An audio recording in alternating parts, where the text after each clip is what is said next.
Now offered at the Great Race Place. $3 late pick 3 featuring the last 3 races. $5 late double on the last 2 races. Both with a player-friendly 15% takeout. Every race day at Santa Anita Park.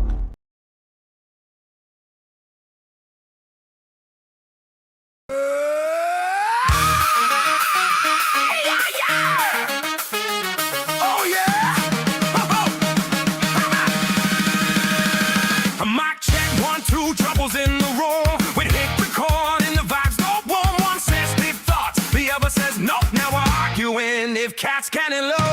We spill the tea, we spill the wine. Had the stories it goes in half a mind. We laugh and cry, we overshare too long. Podcast never be now, just double the crutch. Double trouble live, with twice the mess.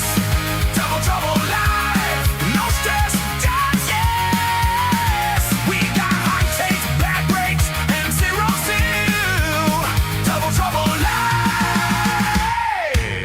Coming at you for the thrill.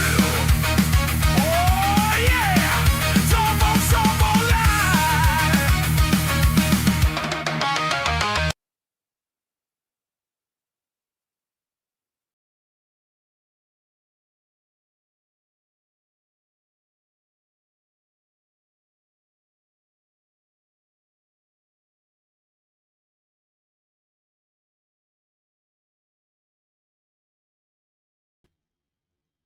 Free square on the bingo card. Mike, was you muted from the rip? Hello, everyone. Welcome to Double Trouble Live. What a great Sunday. It was a great day of racing yesterday at Santa Anita Park. DTL Crew, we welcome you. We salute you. I'm Frank Scattoni, and I am joined by the star of the show. I am just his mere humble sidekick, Ciaran Thornton. I think you're muted, pal. Yeah, sorry. I'm not in the studio, so I forgot I have to do that myself sometimes. How you doing? I mean, Justice, sorry. You asked me how I'm doing? Who are you? Yeah, I know. I'm still How I'm doing? You've never cared. I know. How I'm doing. That's true. I'm on cloud 9 after the win yesterday, so I'll be back to reality tomorrow. Well, are you able to speak about it, or do I have to tell everybody what happened? Because you look a little bit over the moon, man. What a day you had yesterday. No one listens. No one listens, and all the experts out there who don't do their research. And I was just telling, like, some people he was flat. I knew. Well, I watched a certain show, and I heard a bunch of people go, "It's hard for me to bet a horse that is 0 for 5 at the distance," and I'm like, "You clowns! Do you know 4 of those 5 were the Breeders' Cup turf?" Yeah, we did. where we ran 4. One of them wasn't. Yeah, yeah. And each time we were the best American horse. And I told you guys, it's the ride. If he's not on the inside covered up, he doesn't fire. He's just out for an exercise run, and got covered up and proved everyone wrong. And actually, Billy mentioned to all of us today, I guess Gold, more rarefied air for Gold Phoenix. He became only the 3rd horse in history, if you can believe this, Frank. Wow. To win a graded stakes race 5 years in a row. The other 2 horses, John Henry, you might have known that horse, and Forgo, 2 monsters. Hall of Famer. So, Hall of Fame horse. Yep. I mean, if you don't have a good case on that alone, you also have the Del Mar Handicap coming up. Might be the first horse in history to, I think, ever win a graded stakes 5 times in a row. But anyway, look, I'm the first to admit when I'm wrong. It's not that I didn't like Gold Phoenix. I just wanted him to prove it to me at 7-5. And turns out he went off at 3-1. He went off at a very good price. And at the end of the day, he should have been 2-5 because he absolutely destroyed that field. Like the margin of victory might not look like a lot, but no, that was a lot. That was easy. It looked easy. I mean, God.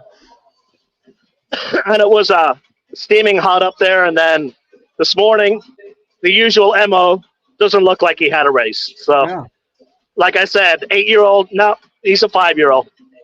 He doesn't know he's 8. He thinks he's 5 or 6. So it's going to be a good year. You know what, Ciaran? You couldn't say it enough on the show. And you're right. A lot of people do not pay attention to you. That's why I did this little montage for the logo of the show today. It's going to block our faces, but I just want to explain the nuance involved because, I'm going to pat myself on the back. I thought it was actually pretty clever. So I'm going to put that up there. So that's Ciaran on the right. He struck gold with Gold Phoenix. Look at him. He's got a whole pile. We're all there together with him. Well, guess who's missing out? Look at me to the left. I got my back turned on Ciaran. I don't want to hear him. I don't want to see him. I don't want to listen to him. It's full of nonsense. I'm ignoring him. And then, of course, Mark Gelding, the guy does, 10 minutes of manual labor and he's passed out drunk. So that's the point. The DTL Star strikes gold. So congratulations, man. That was just awesome. And you know what? I will be perfectly happy eating humble pie and taking the defeat there because, how good is he for the sport? What a great story, Gold Phoenix.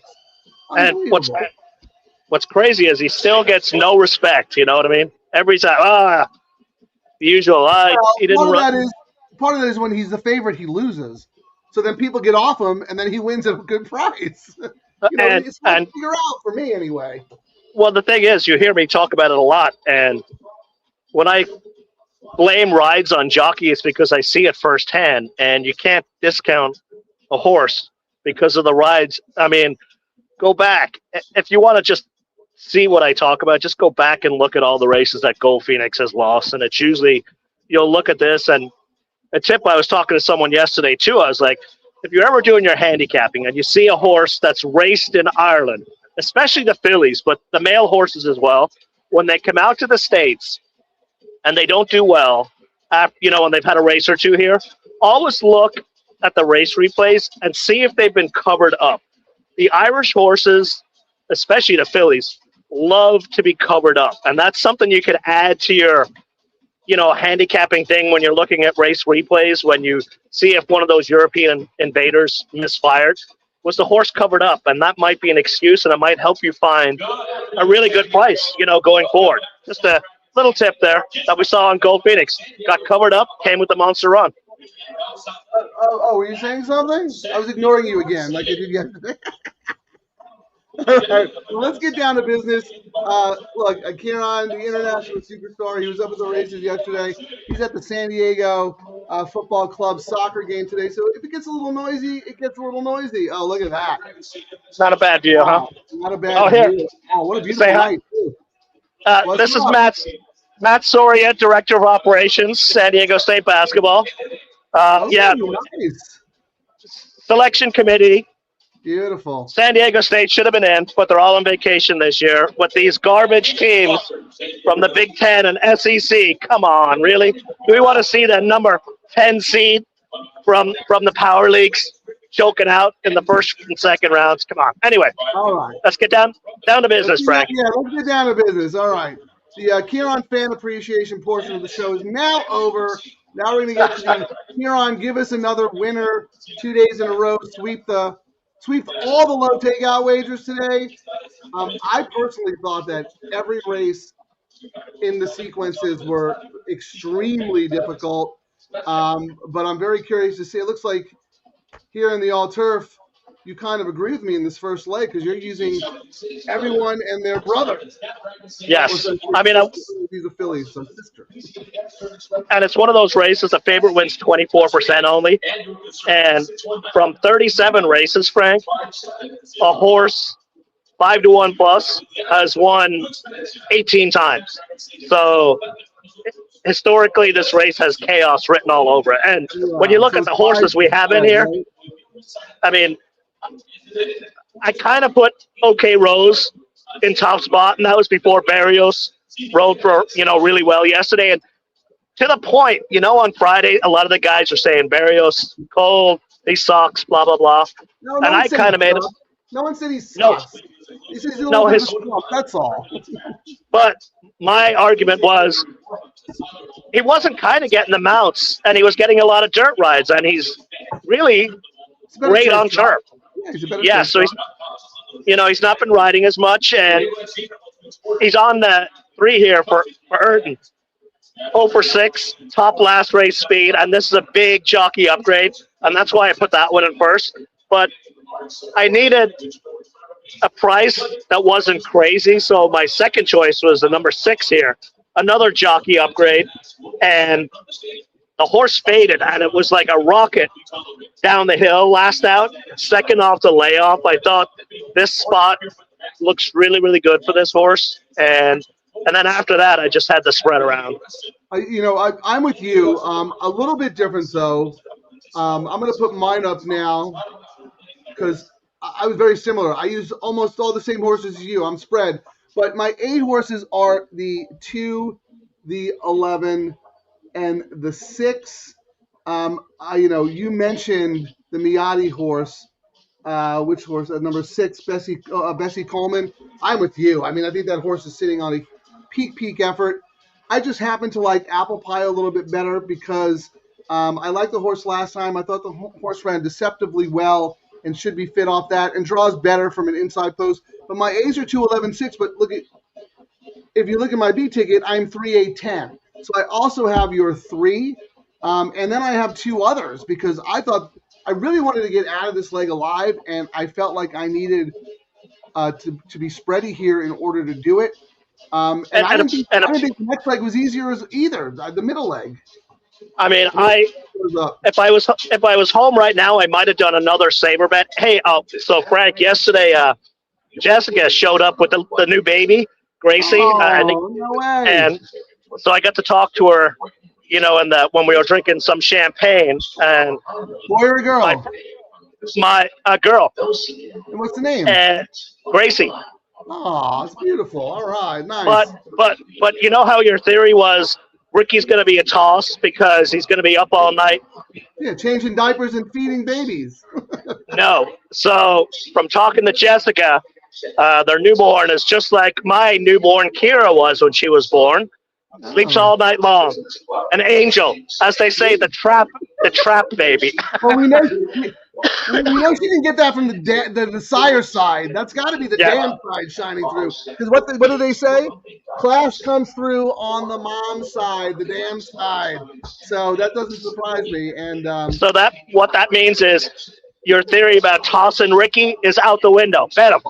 He's getting sleep at night, Yeah, Ciaran and I were joking a while ago about ride Ricky before the baby's born because, he's got to make money. I mean, babies are very expensive, new clothes, new shoes, everything. And I said, that's great, but give it a couple of weeks. And once that sleep deprivation kicks in because the baby's crying all night and they're up all hours, it's awesome. But that's good inside info. That's why we do the Double Trouble Live show. And speaking of Ricky, I do have a very, very strong single in this sequence, and that is in the last leg. So let's talk about the middle leg first, if you don't mind. Okay. All right. Because you're 9-1, and let me just throw up mine real quick because I had a hard time with this race as well. I'm 9-5-8, so we both have the 9 as our top choice actually, and I'm 9-5-8 on both. But I think on my late pick 3, I spread a little more. But in the all turf, I'm just 9-5-8, and you're what 9? What did I say? 9-1. Yeah, I think the 8 scratched. Correct. In the middle leg, race 7? Oh, did it? I don't know. I know I saw a scratch somewhere. I don't think so. I mean, I was like up doing all kind of like a lot of scratches I had changed, but that wasn't one of them. Okay. Yeah, I went 9-8-1. I mean, how do I not use Irish Rebel, as on a backup ticket? I told Terry yesterday, Kieran's going to be Irish Rebel and our Danny Boy. I mean, if that isn't the Ciaran Thornton exacta right there. But if you told me I was only allowed to bet one horse in this race, it would be the 9, Maximum, the Ricky Perglat second career race. I thought the 7-2 morning line was crazy, even in this tough race. And I said it'll be a strong favorite, I think, and a possible single candidate on a ticket is how I approached it. Okay. Well, Ciaran, did you say you liked the 8 but thought the 8 was scratched? Because the 8 is not scratched. Do you want me to maybe I was. there? Yes. Do you want me to put the 8 in? Correct. Okay, let me add the 8. While I'm adding the 8, why don't you talk about your strong single on the last, because I want to make sure people have the ticket that you want up there. That number 2, Magos McGee. Ricky's riding for Papa, ran second last out, going 6.5. I thought this distance today would be perfect. And again, I put very, very strong single candidate. And that's, I you know like what I that usually. a lot too.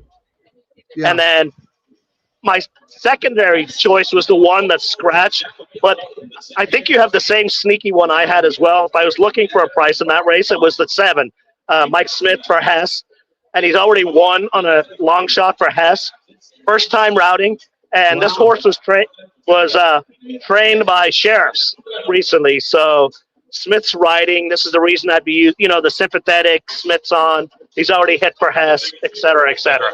I thought I was being the wise guy there, but you didn't use the horse in your all-turf.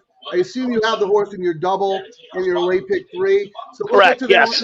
when we get to that, when we start talking about that. I'm not ignoring the comments, DTL Crew. We'll have plenty of time after race 5 because race 6 is kind of a dead race. I want to address everyone in the chat room, but we want to make sure everyone is prepared to put their all-turf bets in because, Ciaran's been on fire. That's 2 days in a row. You've swept every bet in the sequence, right? The all-turf, the late pick 3, and the late double. It was a little weird yesterday because of the 2 horses that were gate scratches because of the malfunction of the gate or whatever. So it was a little weird payoff-wise. But I'll tell you what, Friday was awesome, and it was all very, very logical horses, and you walked away hitting all of them and coming home with close to 1,000, right? You had a really good day Friday. Yep. And then yesterday, and so we'll see what we can do today. Yeah, right. You're only as good as the last winner you gave out, but you've given out a lot. So let me put my all-turf up. So I'm 958. I did not use Irish Rebel in there at all. But that's okay. Maybe I might have that horse on a backup ticket in the late pick 3. I'll have to see. So who is the 5? You didn't come up with this, Papa, running Spartan. Interesting. Well, I did. All over him. Well, Edwin for Papa, second off the layoff, cuts back after fading last, but I just like the other ones more, and I was just going to take a stand. Simple as that. Yeah, it sounds like you really have a strong opinion on the Mark Latt horse, like the 9. If you were advising someone to single in the sequence, even from a value perspective, 7-2 is pretty good. I don't know if the horse will be 7-2. Maybe it's a full field and it's competitive, but we'll have to see. And even the race stats, Frank, 40% of the winners of this race have been horses under 5-1. You get a bomb occasionally, but it's usually not a race to shop for crazy, if that makes sense. Usually pretty formful. No, I understand. Sometimes a lot of the maiden special weights are pretty formful. The most expensive horses win. And then let's look. We already talked about your ticket. You have the 2 singled in the nightcap. I am with you. I think the 2 is the most likely winner. So on my B ticket, I have the 2 singled as well. But on my A ticket, I also threw in the 7. That's your wise guy horse, who you are using in your other wagers, but you're not using in your all-turf. And I know exactly why you did that, because I do that all the time. There are some horses that I will have later in the day that I don't have here. And the reason for that is we play these bets together. We handcuff them. So for people who may be joining us for the first time, I defer to you because this is your concept. So do you mind explaining to the audience what that means? Well, for some people, it might be a little different when they're just going to bet the one bet, but we bet all 3. So I bet them kind of tied together. So I use my top convictions and maybe a couple of long shots, but then I know I can see the will pays and the probables, et cetera, when we get to that late, the last leg, and I can adjust with the double or step back. I don't need to do anything if I'm alive. So, Ciaran, you make a great point.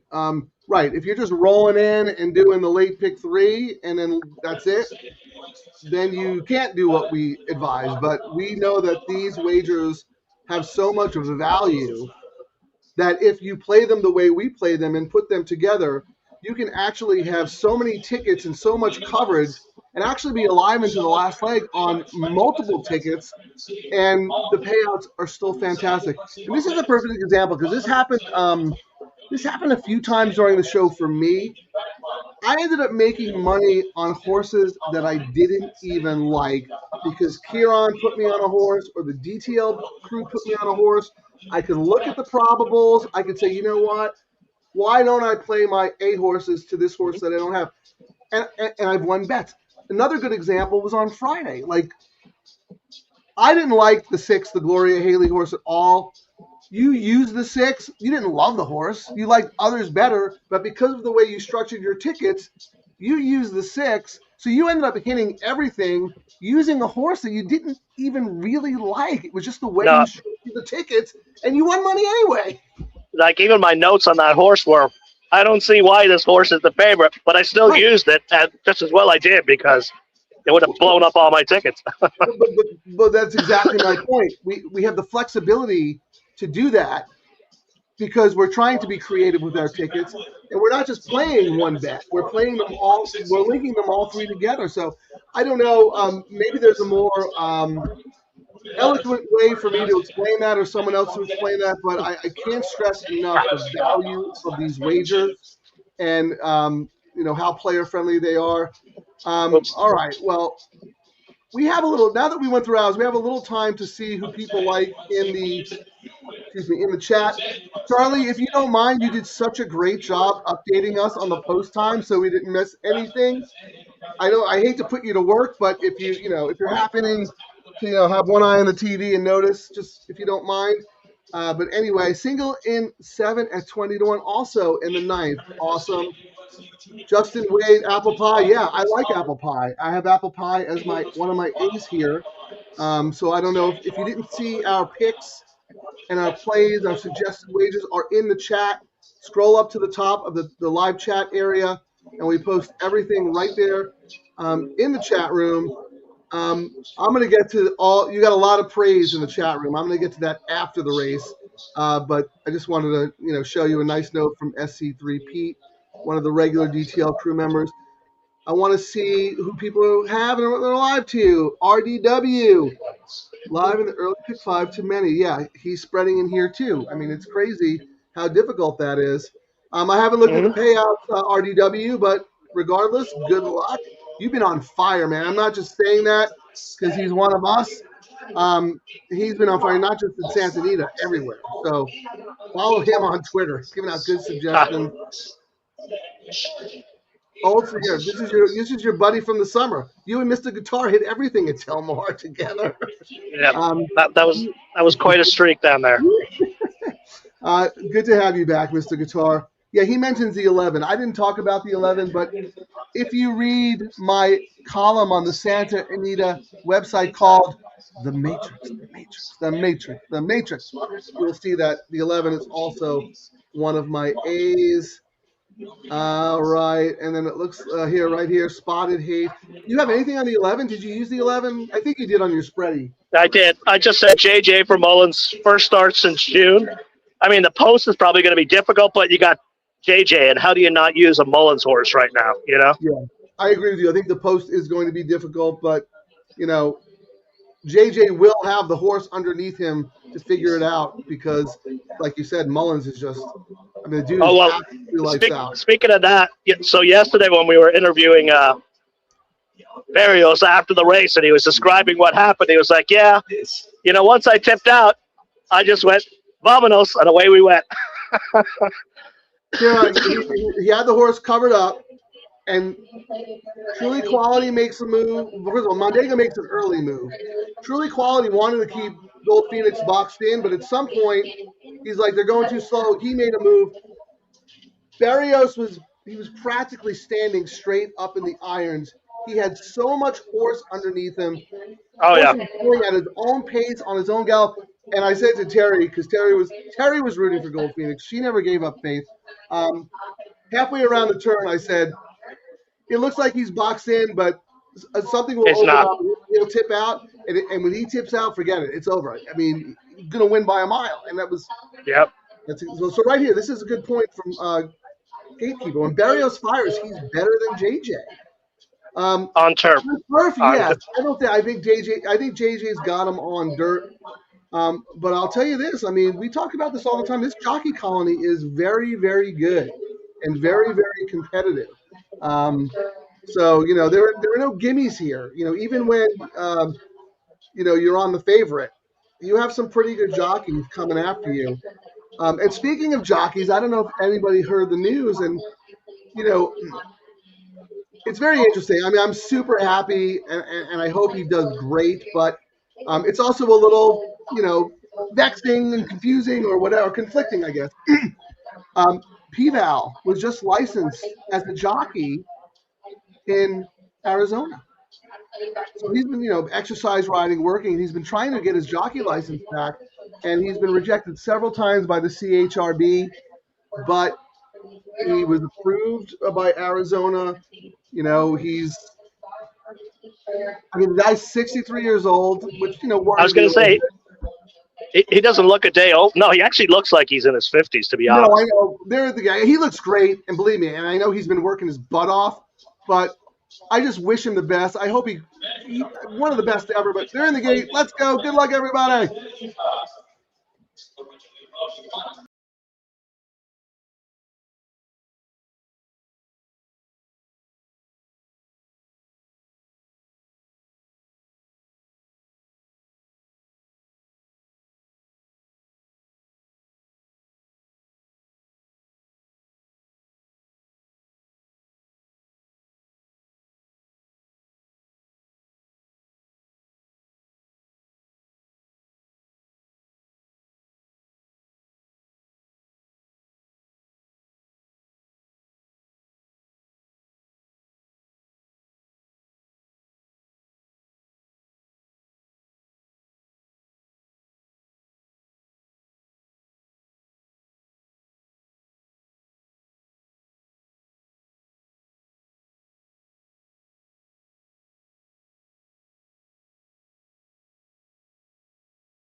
Top pick for Ciaran. The dude is seeing the ball. He's on fire. All Barrios had to do was ride a Ferrari in Gold Phoenix, and now he's got his confidence back. It's all it takes. It's all it takes. I mean, perfect trip. He's feeling it right now. You could tell, too, he had a Great I didn't ride. want to say, I like yesterday, I mean, the previous race, too, Gold looked fantastic. And, that's why, our good friend Tom Quigley makes a business out of his paddock picks, you know, seeing how the horses act and look. You could tell. Horse looked great. But the funny thing is, right? Oh. Wait, can you hear me? Yes. The funny thing is, when Quigley doesn't like the way Gold Phoenix looks, Gold Phoenix runs well. Well, yesterday I told him it was okay for him to like our horse. It's a long-running joke where he dissed one of my horses a few years ago, and every time he dissed it, she won. So, but yesterday I was like, it's okay for you to like Gold Phoenix today, Tom. Collect the money. Same with me. Whenever I don't bet one of the horses, the horse wins. So, you know, you realize we do that on purpose, right? Because we don't want to jinx you. So, here, how about this? This horse looks best. Quigley has spoken. Well, you were up there hanging out in the loading room yesterday. You were hanging with Quigley and Leo and, all the guys. Was Radar Rob there?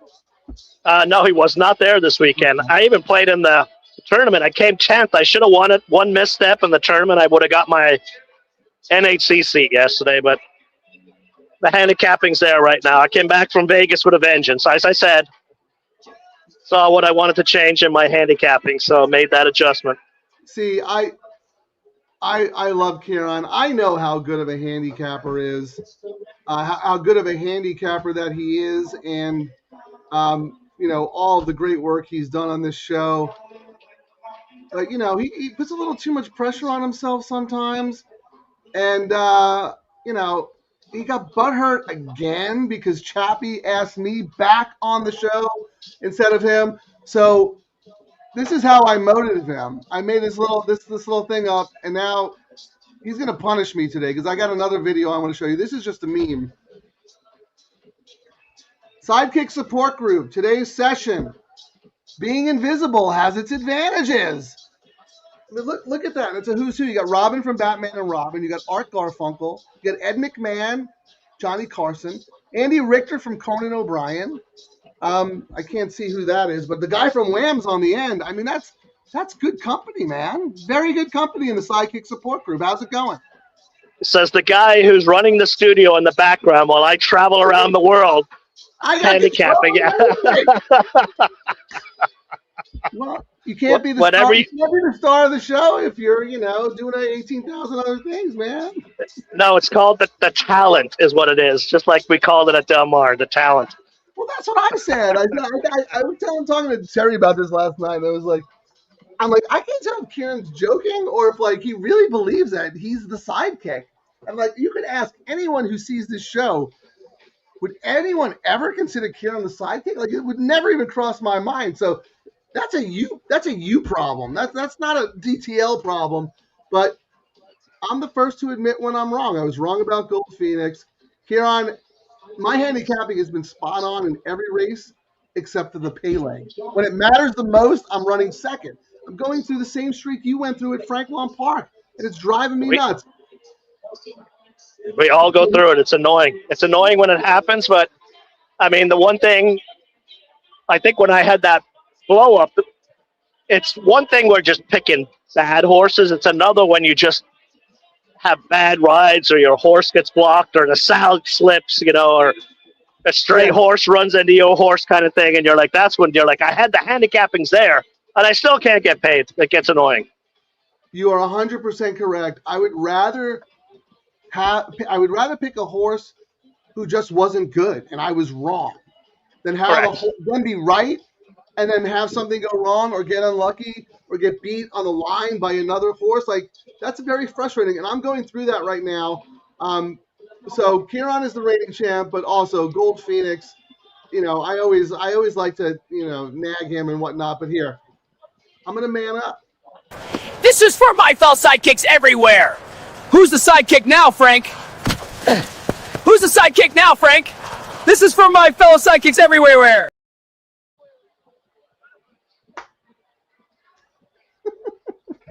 Pretty funny. That was a humble pie eating contest. Humble pie.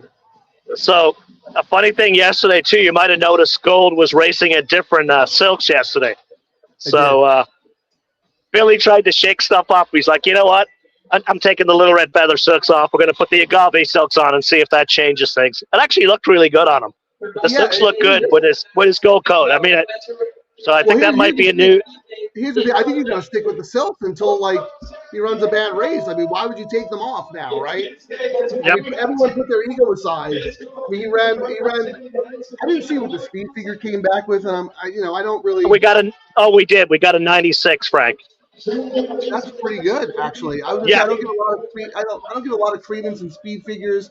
No, it was a 96, and he wasn't full out. You know what I mean? And that's 96 at a mile and a half. Come on. Yeah, no, that's what I'm saying. That's terrific, actually. I mean, he might have the best year ever if he stays in form like that. That's crazy.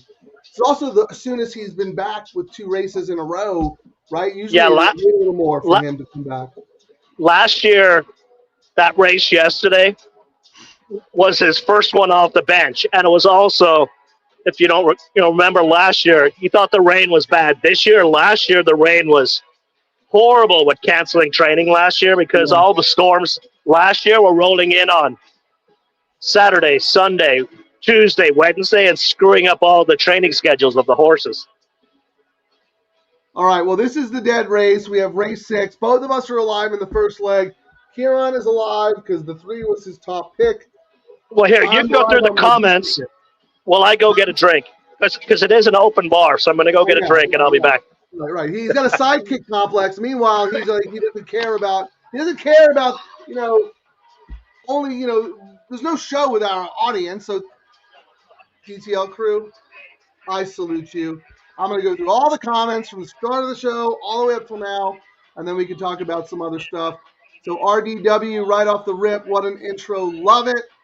Thank you so much, RDW. Your contributions are so appreciated. I can't tell you that enough. See, he's going to miss all the compliments. Steve D'Amico, thank you. Congrats on Gold Phoenix win. Texas Terry, always. President of Ciaran's fan club, loves Gold Phoenix. LD, congrats. He put GPT, like Chat GPT, but it's actually GFP. So I think that was your autocorrect, Larry. But of course, over under on cocktails. Well, he went right to the bar there. So there you go. LD, thanks for all your support and everything you do. Always love having you on the show. Again, Steve D'Amico, what a horse. Was the same parents? I'm not sure what that means, but thanks for joining us. LD's right back. Too bad GP is gelded. Can you suggest the first horse to get reverse surgery? I don't know. I mean, I think Gold Phoenix, after he's done racing as a thoroughbred, I keep telling Ciaran, turn him into a steeplechase horse. He can run 3 miles over jumps. I mean, the horse is a beast. He can run all day. He's got a big, beautiful frame, but he's also very athletic. Texas Terry, welcome all to Sunday service with Double Trouble Live. Here's our man Charlie. Helped us out with the post times the other day. Really appreciate it. Let's see if he's alive. Wow, good job. Signal the 3 on 1 ticket. Has the 3 on a backup ticket as well, and on a 3rd ticket. Charlie's looking really good right there. Good job. Yeah, Steve, I thought it was a very tough one too, but apparently, if you listen to Charlie and Ciaran, it was, easy peasy with the 3. I'm not that good, I guess. I don't know. Jeff, thank you for joining us. Nice weekend, Ciaran. Let's keep it going. We already got through Gatekeeper. This was a good comment, Gatekeeper. Thank you for joining us. Yep, Spotted Haze was one of my top picks as well. Didn't work out. Brooklyn John, congratulations, Ciaran, on your win. I was really big time and put some money on your horse. That's the spirit. John, I owe you $10 because A&M got ousted in the tournament by Houston again, their nemesis. So let me know if you want me to Venmo that to you or if you want to just settle up at Del Mar. I'll do whatever you want. Send me a private message on my email. Ocho in the house.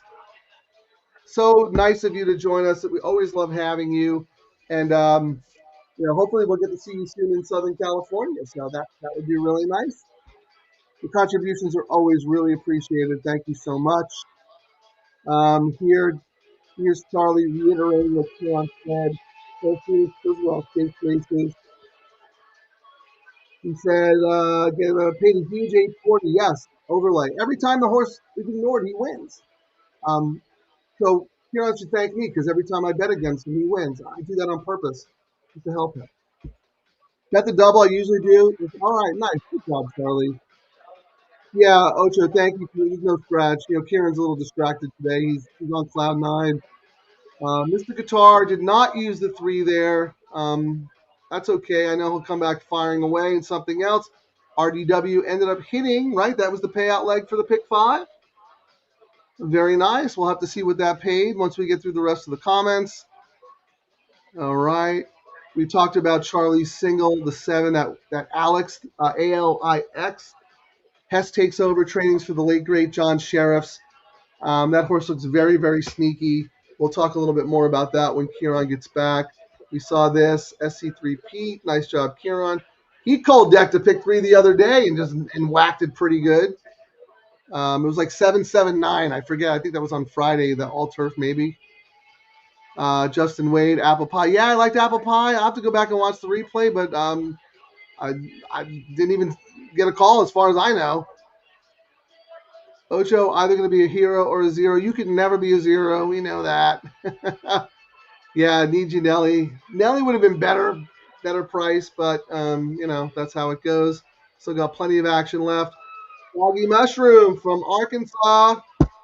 What's up, guys? Right, I think Froggy's from the one who's in Arkansas. What's up, guys?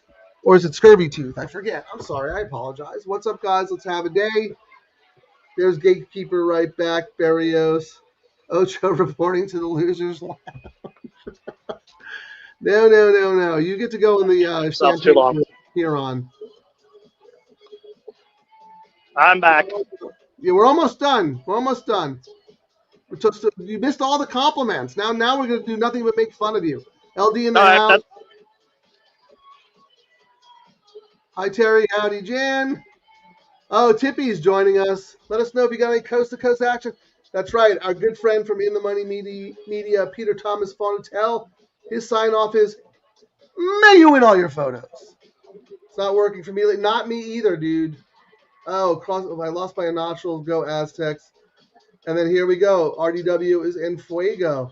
Perfect timing. I just rolled through the last comment. Now you can talk about yourself and how great you are. I was going to ask, how is the sound? Is the sound okay? Or are you guys getting a lot of background or no? You sound perfectly fine. Okay. If it gets bad, I will say something and I'll tell you to either mute yourself or I'll take you out of the studio temporarily. But what time does the game start? Another 30 minutes. Do you have to leave us when the game starts, or are you going to broadcast through the game? I'll go through the game. There you go. See, that's why he's the best sidekick a superstar could ever have. He's going to broadcast right through the game. All right, let's look at. Oh wow, 12 minutes. I talked a lot while you were gone. Blah blah blah blah blah. And I mean, I cannot look at the will pays today, Frank. So it's going to be on you. I won't be able to give help looking for those. That's all right. The hidden money today. I can do it. No problem there. But I just want to play this one video. I assume you want me to play this Gold Phoenix video, right? Oh, that's right. I forgot to put that on there. Yeah, let's play that now, and then we'll start talking about sneaky money and whatnot, because after race 6, we got to get serious with the late pick 3 and the late double. Woohoo! Here I come on this golden snake! Whoa, look at you go! Trouble's here to win!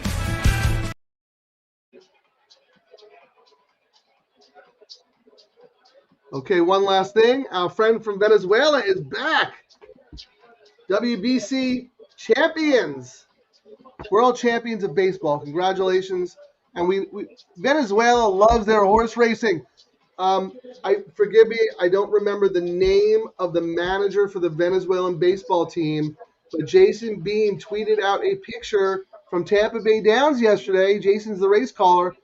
Apparently, the manager of the Venezuelan team loves horses, and he was at Tampa Bay in the winner's circle yesterday. So, oh, wow. Venezuela, we salute you. All right. I am going to put up your late pick 3 first, and then we're going to look at the tote. There we go. All right.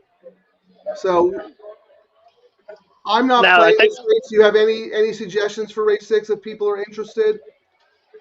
Well, I know in race there's going to be a modification on that bet, Frank. I think in the middle leg, number 6 scratched, correct? Binging?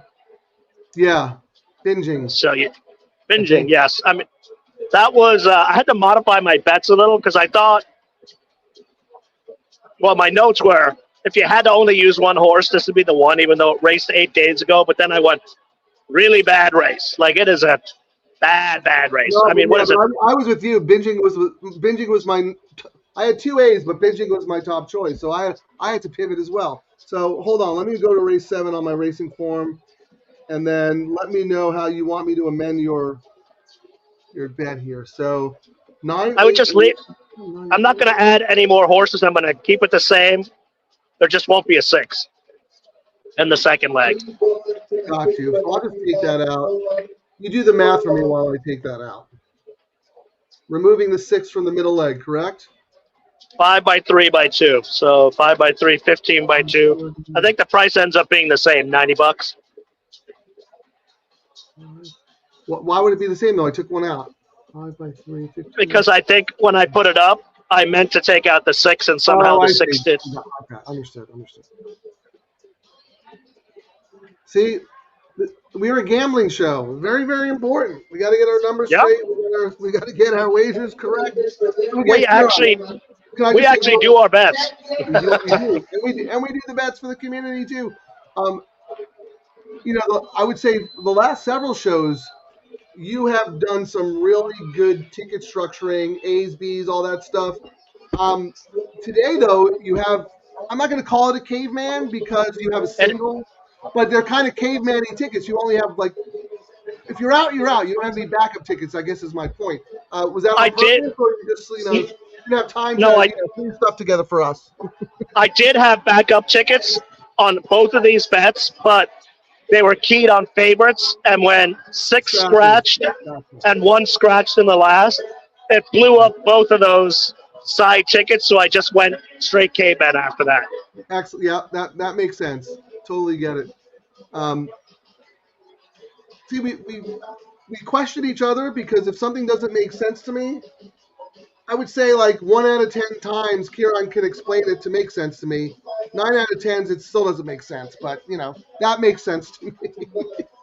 All right. And then sometimes when you're scrambling too, why make it overcomplicated? You know what I mean? If your original plan went down in flames, why did it didn't really make sense for me to modify it anymore. So that's a great point. If you're a scratch or whatever, you probably want to simplify it and scale back. And that's happened to me a bunch of times because when I do my matrix column, I spend a lot of time putting my wagers together and constructing them.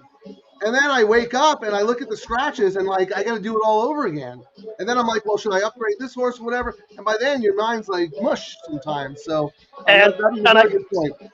And I can fix it with a double where I actually get an idea of what the pick 3 and the will pays and whatnot are doing. So I can, if there is a sneaky horse, we can bet it and make an adaptation. All right. Well, speaking of that, the will pays and probables. So the 2 in this leg is 3-2 favorite. Into the next leg, right now the 8 has favoritism at $17. And then to your point, Ciaran, how tough that race is, you have 1, 2, 3, 4 horses at like $27, $28. And that's the 1, the 5, the 9, and the 10. So it looks like 1, 5, 8, 9, 10 are the live horses in the double into the next leg. So that's race 7. The 10 is the interesting one. My notes were simply just no. Gray's boy, I just said no. Let me look at that one. No, but it's Ciaran. Ciaran has been very, very hot. That's true. And, he could win with a firster, but I think this race is going to be won by a horse with experience because there was a horse in that next leg, Frank, that I thought at the number 4 Sandbagger, always in the money, needs a new jockey. That's a horse, if it ever gets a new jockey, absolutely auto bet. I don't think Bays does the horse any benefit, and the horse may just need a fresh dude on. Yeah, because the horse is always right there around the wire. Going back to Gray's Boy, the Ciaran horse for a second, I did do a little formulator pedigree work, and the dam never tried turf, and she's yet to produce a turf winner. So my takeaway from that is that Ciaran was using this as kind of a public workout, get a race under the horse's belt, and then maybe next time on dirt. But that is interesting that the horse is taking that kind of money to the point where almost the same as other horses who look way better, What is the 9? What is the 9 paying?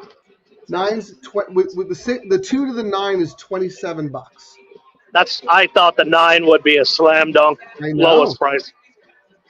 I mean, Broheim I get because of the drop and whatnot, but yeah, I mean, I don't know. I mean, I will say Broheim, you got J.J. McCarthy dropping. The trailer's 27%. And gelded. First time gelding is sometimes like the magic pill for some of these horses. Yeah, and then dropping for the tag for 50. Just let me check on time. 4 minutes. Let me see what Optics EQ has into race 7 in terms of their imputed odds. Irish Rebel, same 5 to 1. Running Spartan, the one that I liked a little bit, lower than the morning line, 4.77. Broheim, 3 to 1 on the morning line, 7 to 2 in the imputed odds. Maximum, yeah, they have Broheim as the favorite right now. And Gray's Boy, yeah, same thing, like almost 6 to 1. So right around that morning line there. So, nothing funny here. I don't know. What you may have already said this, but can you say it again if you did? The stats on, you said it's pretty formful, right? Over historically, this maiden 50 is historical. Favorites win 40% of the time and are under 5 to 1. 40%? Occasionally, 40% favorite wins and under 5 to 1. And then occasionally a long shot will win, and it's a long shot that's 10 to 1 or more. So when a long shot wins, it's a crazy long shot. Right, like a Turfway Park kind of long shot that nobody has. So my notes were chalk or crazy price race history. How about this, Jeff? FYI on FanDuel, all of the hosts are selecting the late pick threes. Can't say I've noticed that before pushing the bet. Actually, last week they gave us a shout out and said that we have been embracing the wager and that they are going to help push it as well. So they talk it up all day. And I don't know, last Sunday we had 408,000 handle in the late pick three pool. That was a Santa Anita record. Best pick three handle ever. So we'll see what it does today. But heck, FanDuel wants to push it. That's great. The more money in the pool, the better for the players. I think it's fantastic. And eventually these other tracks, other than Santa Anita and Del Mar, will wake up and go, wow, we get a bet that makes the gamblers happy, and we can make a lot of money on it. I mean, I don't know. Would you rather have 20% of an 80K pool, Frank, or 15 of $500,000? But the problem is, as you see with another track that actually is doing it right now, they're not promoting it. They're not marketing it. No one knows about it except the work that we did for them. You know what their double pool yesterday? An 11-race card, full fields, in a big stakes race. The late double handle was $40,000. Oh, that's embarrassing. It's shameful. It's shameful. That is embarrassing. It's almost like they don't want people to bet it, so they don't have to carry it. I don't know. It's so bizarre. But I mean, if you're going to implement a new bet, you need to push it hard.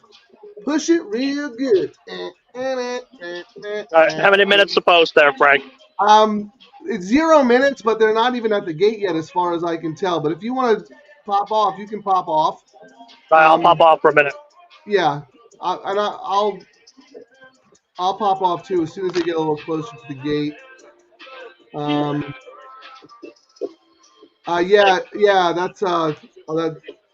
That's Scurvy Tooth. Yeah, that was a perfect ride. Hey, Scurvy Tooth, thank you for joining us. Yeah, Jeff, it is fast. It's pretty darn good. And I was direct messaging with Christina Blacker at FanDuel because she was one of the ones who actually mentioned us on air, her and Curtis Calloward. Others might have also, but the ones that I heard were those two. And, I thanked her, and she said, hey, we're behind this.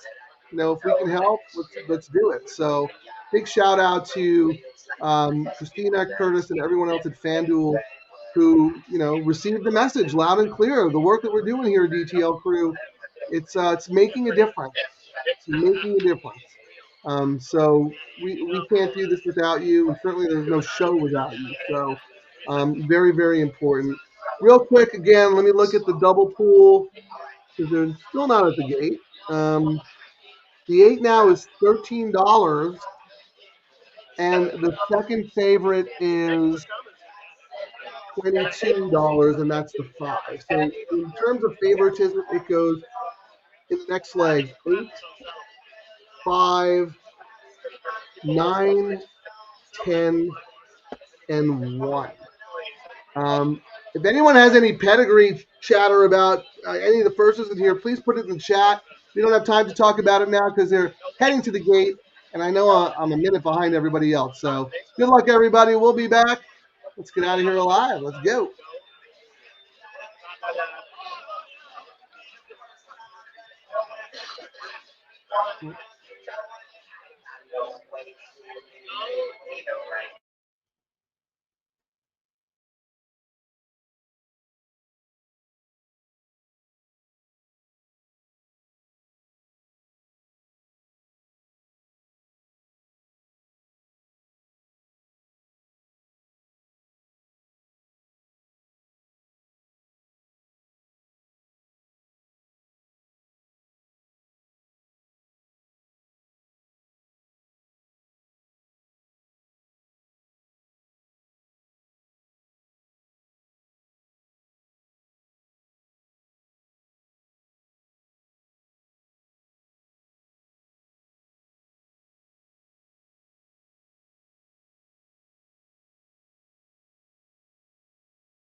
Thank you, Stephen D. Remember to like and subscribe.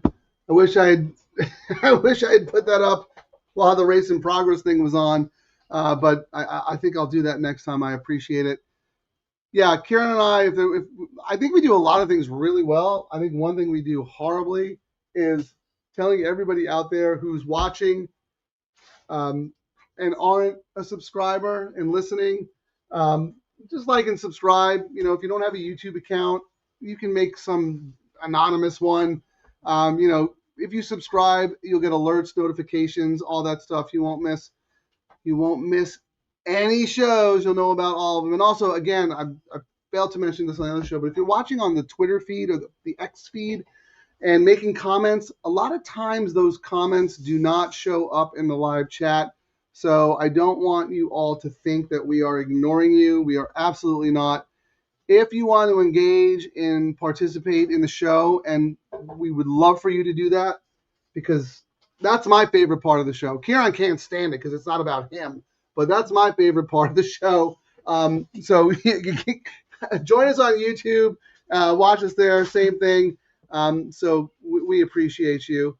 And speaking of Ciaran, he got disconnected, so I don't know what's going on. I'm back.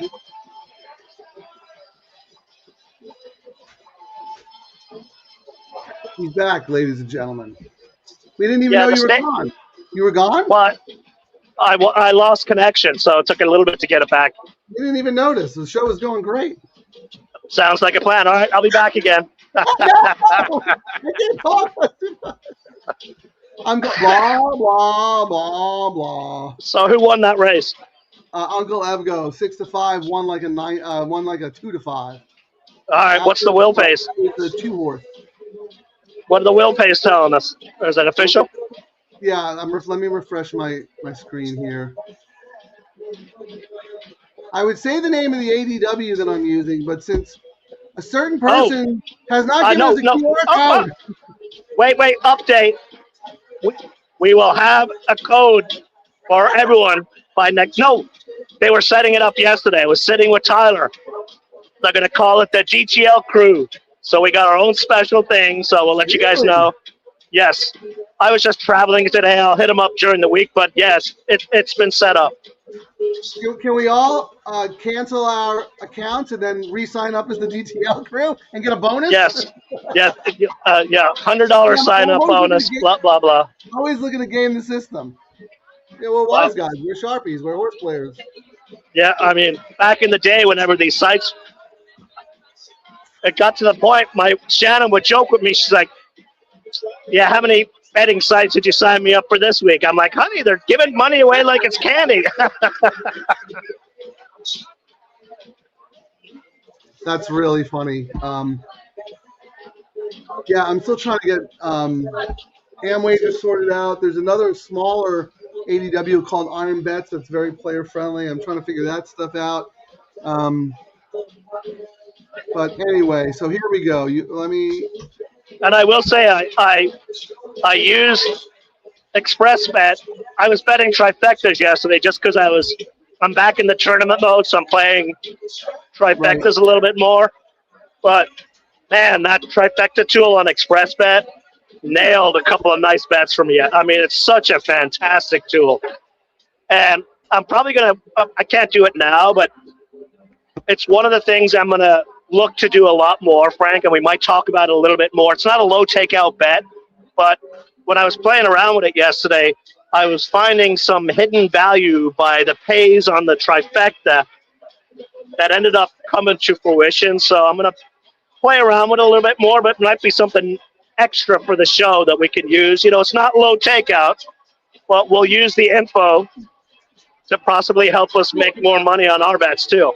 You know what, Ciaran? You actually make a good point. Right, you're right. It is not low takeout, but that's not the sole purpose of the show. The sole purpose is also to use finding the information that's available to us, and a lot of people do not have access to that information.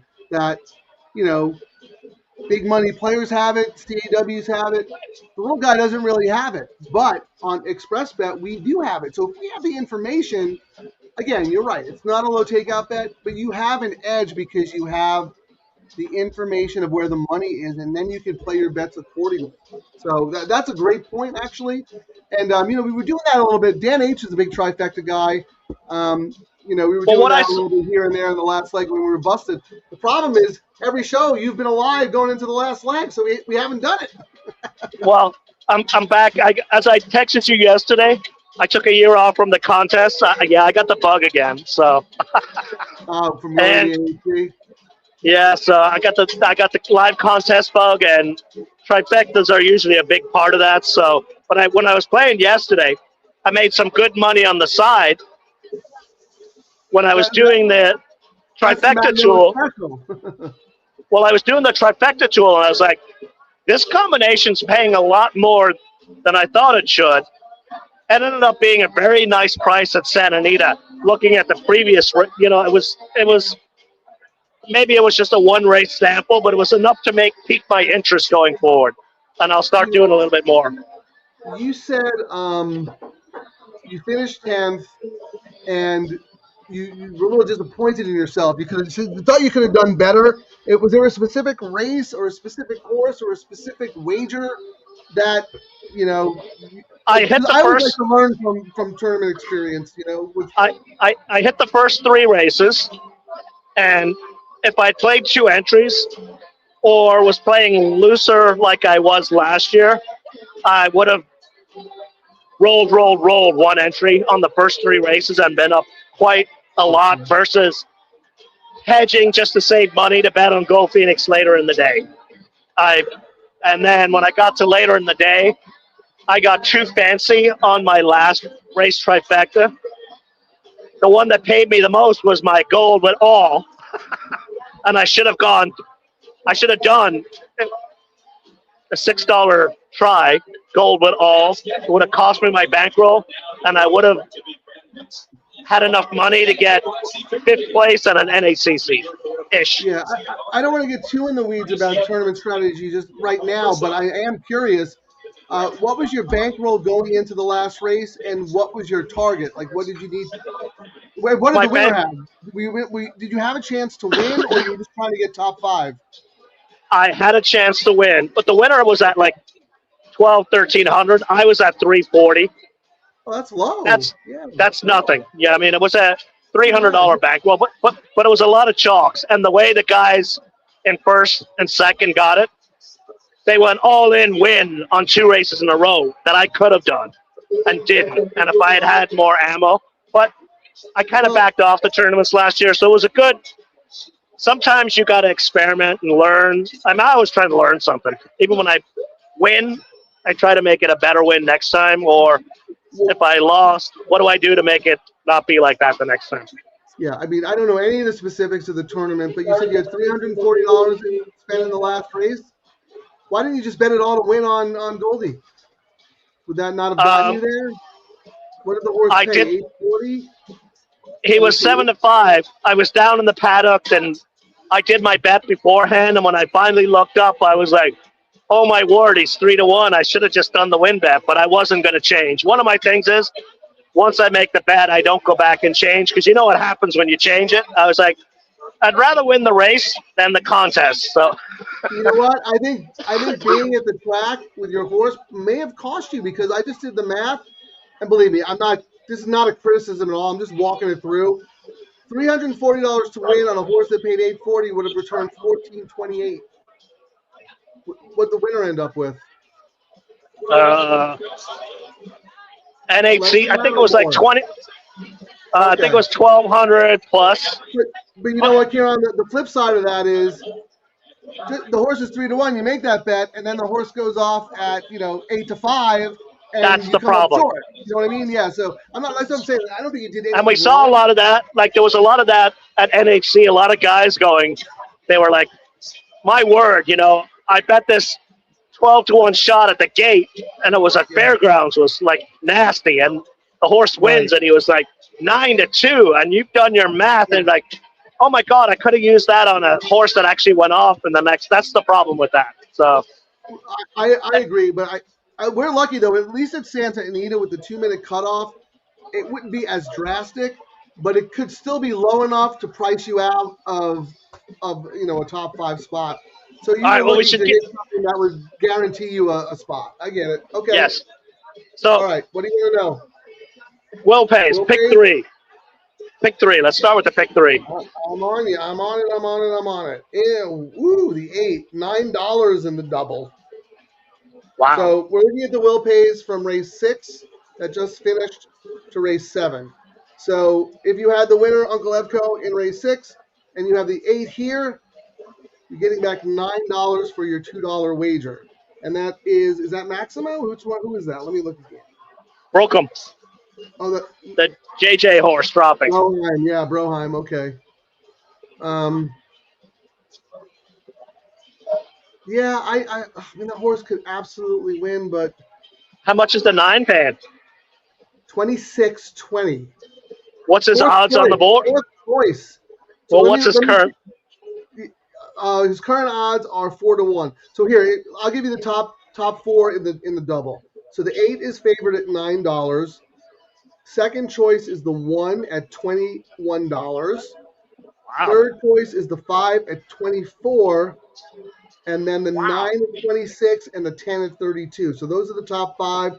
Let me look in the pick 3, Ciaran, because we like to compare both pools, because sometimes there's sneaky money in one and not in the other, and vice versa. And they're trying to adjust their mistake or trying to hedge what they've already got rolling along.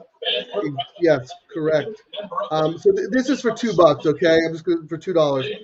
The 8 is the favorite at 71. Second choice would be the 9 at 104. So the 9 took more money in the pick 3 than the double. And we've seen that money is usually a little bit smarter, right? Right? Yes. Yes, indeed. Yes. And then the one is 100. I'm sorry. So the 9 is 104. The 1 is 135. And then in the pick 3, the 10 is kind of dead, 300.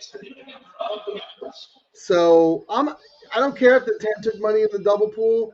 He didn't take money in the pick 3 pool, so I'm going to let that horse beat me. He's 12-1 on the board. And what the double pool might be, and I do it myself a lot, if you've got a horse racing, you do the double to maximize your odds. So it might be barn money, owner money, you know what I mean, on that 10 that is not as sneaky. They didn't bet it in the pick 3, and not a lot of owners will. So maybe it was someone who loved Uncle Evco and just wanted to make sure they were going to get X to 1 on Uncle Evco in the double or whatever it is. So here, Donald Thompson needs a winner, Ciaran. Give him one. We got 3 races left. Give him a guaranteed winner. Doesn't have to be this race. 2 in the last, right? Maggles McGee. How do you not bet a name like that? Come on, put Ricky on it. And we could also get a Ricky double. We could get that's race 8. Ricky to start the pick 3 and Ricky to end the pick 3. Look at 9. That's awesome. So yeah, Donald, thank you for joining us. We're really more about ticket construction and a little bit of high-level wagering strategies. But if you need a winner, you come to the right place. I agree with Ciaran. I think the 2 in the last race, out of these 3 races that we have remaining, is probably Frank, the best. if he needs a winner, can you pull up Mark Gelding's ticket video? That'll tell him. This is a good bet. Thank God you mentioned it. Guaranteed win right here. Here it comes. Guaranteed winner or your money back, right? He does money back guarantee. Here you go, Donald. This is for you. Hey, everyone. I've got my picks right here. Race 7, all. Race 8, all. Race 9, all. Trust me, this is the winning ticket. See you in the winner's circle. Remember? He said he won that day too. He doesn't know. Yeah. I think, does he have today off? Did he party too hard yesterday? I mean, that's okay.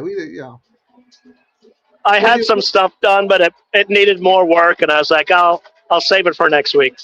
He's allowed a day off. He's been working pretty hard for us. Plus, I heard he's going on right away when he got arrested for trying to cash Dylan Donnelly's big check. He actually went on strike, is what I hear. We'll have more updates during the week. He's saying he's not getting paid enough, so we'll have to see. Really? Stay tuned. Who is he talking to? Who's putting ideas in his head? He's hanging around on X and listening to all these people, so I don't know what's going on.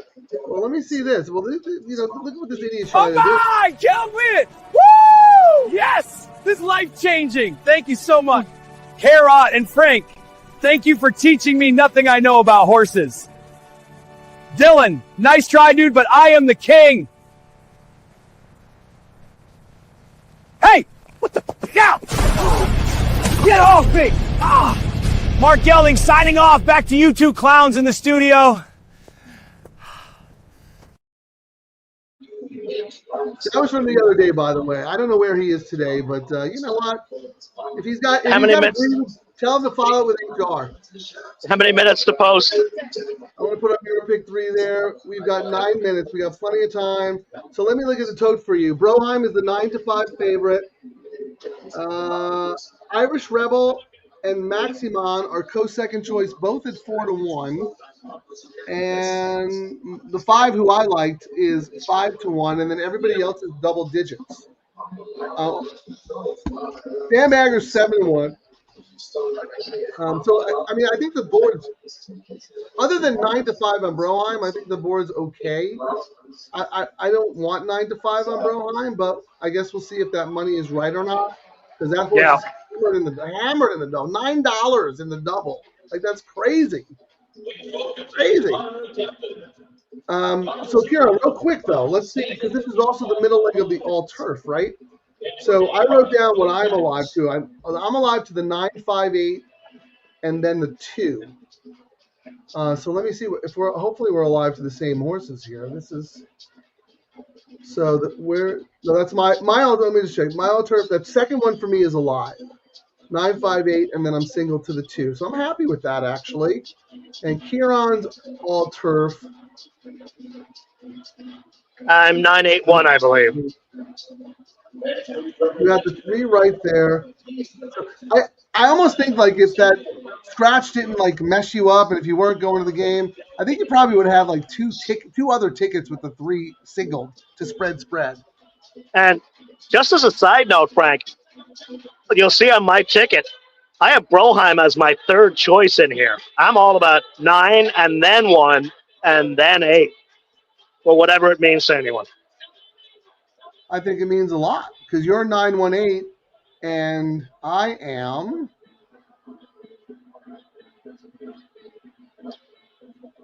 9-5-8. I don't have the 1. So here, wait, the late pick. But I'm starting 9. Oh, yeah, look how spready I am. This goes back to handcuffing, right? I don't have the 1 and the 4 in my all turf, but I use those 2 here because if they win, I can move forward. You know. Right. So and then I came back and played again with my 9-5-8, 9-5-8, and then you're starting it just with the 9-8-1. And that's So if you're wrong about this race, Ciaran, you're out of everything, and you just come now, back. if I was at home, my other ticket, Frank, I'd go 9-1 in this leg. Actually, no, I'd probably just go 9 in this leg. Well, Ciaran, if you have a suggested bet, let's put it up. I mean, if you think I would do 9 in this leg. Hold on. I'm going to put Ciaran. Revised suggestion.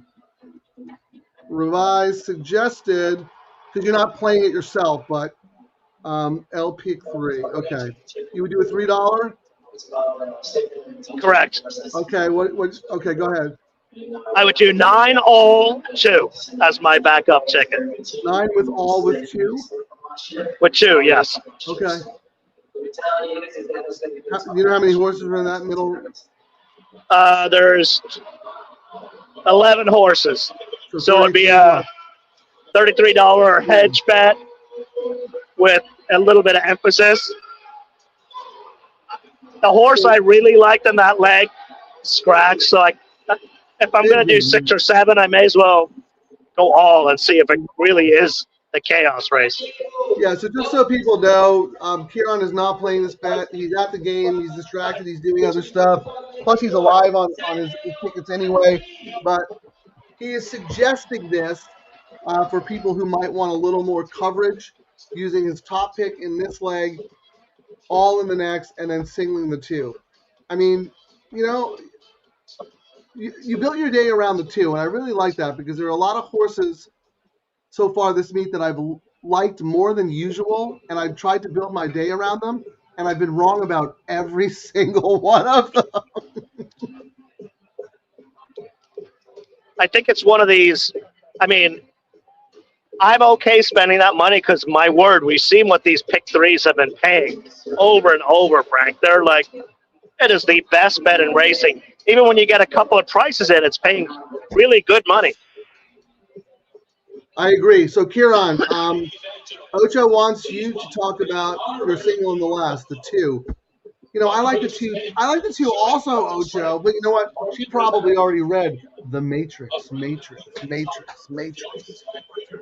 I thought Ricky for Papa, and if you missed earlier, Ricky is getting lots of sleep. He's a happy newborn dad. he's he's got bills to pay, Gracie is an angel. and ran second, going 6.5. I thought the distance was perfect, and my notes were very, very strong. Single candidate, and in a race like this, it stood out. I agree. I mean, real quick, for me, ran well twice in turf sprints. Like the way she finished up last time. Stretch out shouldn't be a problem. Papa is locked in right now, man. The dude is just doing all the right moves. And his horses have been so game. And it's just like, you know, you talk about trainers going in cycles and whatnot. You got to ride them when they're hot and fade them when they're cold. I wouldn't be surprised. I know there's other speed in the race, but I wouldn't be surprised if Ricky put this horse on the lead and, you know, wired the field. And he won yesterday too on a horse, so he's riding really good. What other show can you get inside information about a jockey's newborn baby and how it might affect his performance? I mean, you cannot get this anywhere. This is the algorithms can't factor this in. They don't have a newborn baby feature. Yep. I wish them success because Jess is just terrific. If you've never hung out with him, you cannot help but smile when you hang with Ricky. Like, he always has the biggest smile on his face. Right. He is such a pleasant face, and he's got a smile. Yes. He instantly puts you at ease, right? Like when we went to the casino, he got carded 9 times in an hour because he looks like he's 12. And he's like 34 or something like that. It's crazy. He's also a good, down-to-earth guy. Yes. You know, he absolutely loves what he's doing. The only thing I don't like about him is that because they got married and Jess got pregnant, she stopped being a jockey, and I really thought she was terrific. I mean, good for her, though. She does great TV work on the Santa Anita simulcast feed. But what a talented horsewoman. Yeah, we're absolutely rooting for them. Real quick, because Charlie wants to know about the 10 and the 10. 10 and the 10 or the 10 in the race 7. Singling in the 7. I'm not sure what any of that means. 10 in race 7, Ciaran. Is that the Ciaran horse? We already talked about that horse. Yeah, that was getting a sneaky money. Yeah. We had no angle other than we thought it was barn money. Yeah. But we would have seen them. We would have seen more betting on the pick 3 and not just the double. Okay, wait. So maybe I was wrong. I'm singling the 7 on a couple of tickets. Okay, in the 9th now. That's the last. I think the 7. Yeah, the 7 is both our long shot wides guy pick. I have that horse on my late pick 3 combinations.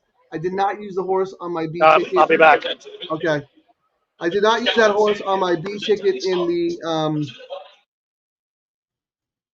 the all turf only because I didn't want to spend a lot of money on the sequence, and I knew that I could cover the horse in the late pick 3, and then I could also cover the horse in the late double, and then the 10. Also, Charlie wants to know about the 10 in race 10. Yeah, Charlie, you're a regular listener on the show, so you probably remember we talked about this horse, Tate Batts. Last time this horse ran, snuck in off the AE list, so we were very, very interested, was taking a ton of money, unfortunately had to break from the 10 hole, and, you know, never really had a chance to show his best stuff. But the horse was favored, previous 2 starts on dirt, so clearly has some ability. I have the horse on one of my spread tickets. I don't think the race is as easy as Ciaran thinks with Maggles McGee, but I do think that Maggles McGee is a very, very strong win candidate. And again, we could always come back and play some double combinations. For instance, I mean, does anyone have a strong opinion in the middle leg? Because that's where the horse that Ciaran liked binging scratched, and that was my A also. So I have a lot of action going through my other A, the big Cheezola. But there are like 4 or 5 like low sal horses in here who could win. So it's a little tricky for me, and that's why I think wagering construction is very important. How about Dan H? Welcome, Dan H. This is Ricky's sequence. I love it. $5 pick 3. That's right. We don't have to stick to the $3 minimum. You can do 4, 10, 12, whatever you want. But it has to be 3 minimum. Anyway, all right. 8 and 9. I'll be happy with that. 3, 4, 8 with 2. Dan H is singling the 2 as well. Then 3, 8, and 8, 9, 4, 8. The 10 that Charlie was talking about. Excellent. And then just a cold 9, 3, 10. Outstanding. I don't want to miss. All right, you know what? They're behind the gate. They're going to be loading soon. Charlie was nice enough to tell me last week that I am way behind everybody else. So I'm going to sign off now. We're going to watch this race. We'll be back after. Good luck, everybody.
Well, shout out to Charlie and everybody else who talked about the 10.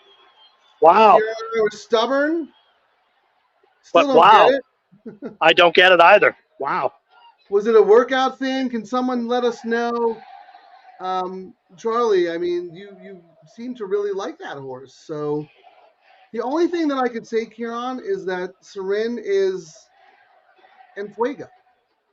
I mean, I thought the 5 was gonna. I thought the 5 was gonna. You like take him gate to wire, but that 10, wow. Yeah, well, if it wasn't the 5, I thought the 8 would get there. I mean, that horse has it. I would not look to bet anyone back from this field. This field lost to a 4-year-old first-time starter. I mean, I did the pedigree research here.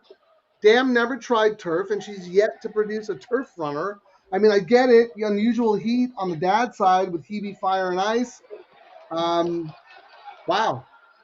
But, I mean, the reason we were kind of cold on her, Frank, was they didn't bet it on the pick 3 either. It was just all double money. Yeah, it was double money. That was the sneaky barn money. You're right. Yep. You're right. Oh, well, onward. That's what we have. We can save the day with the double. Larry, you're supposed to tell us who Kurt Hoover likes before the race. Oh, my God. Larry is the guy. Kurt Hoover likes the so-and-so. No, Larry's always. It was sunny yesterday. I love Larry. I love Kurt Hoover, by the way. I mean, if Kurt's on a horse that I don't like, I listen. LD, if you remember why Kurt pushed the horse, I would really love to know, because I like to learn from my losses.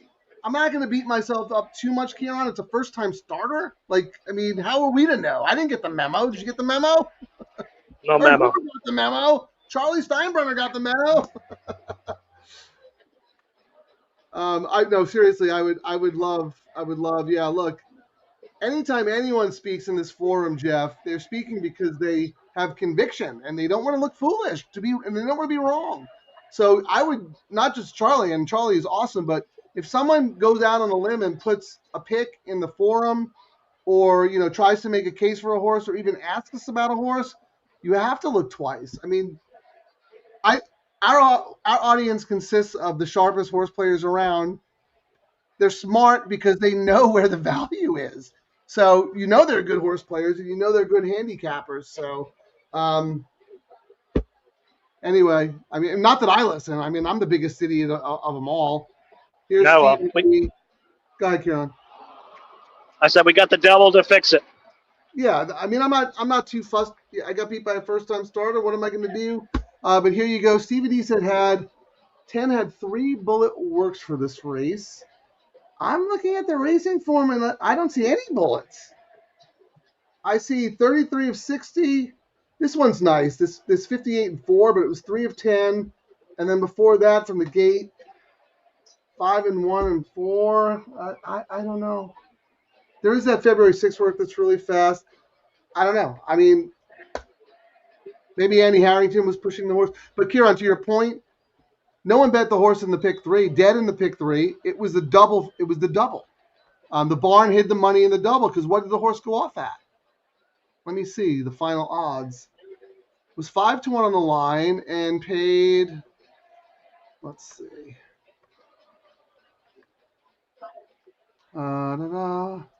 Yeah, paid $23.60.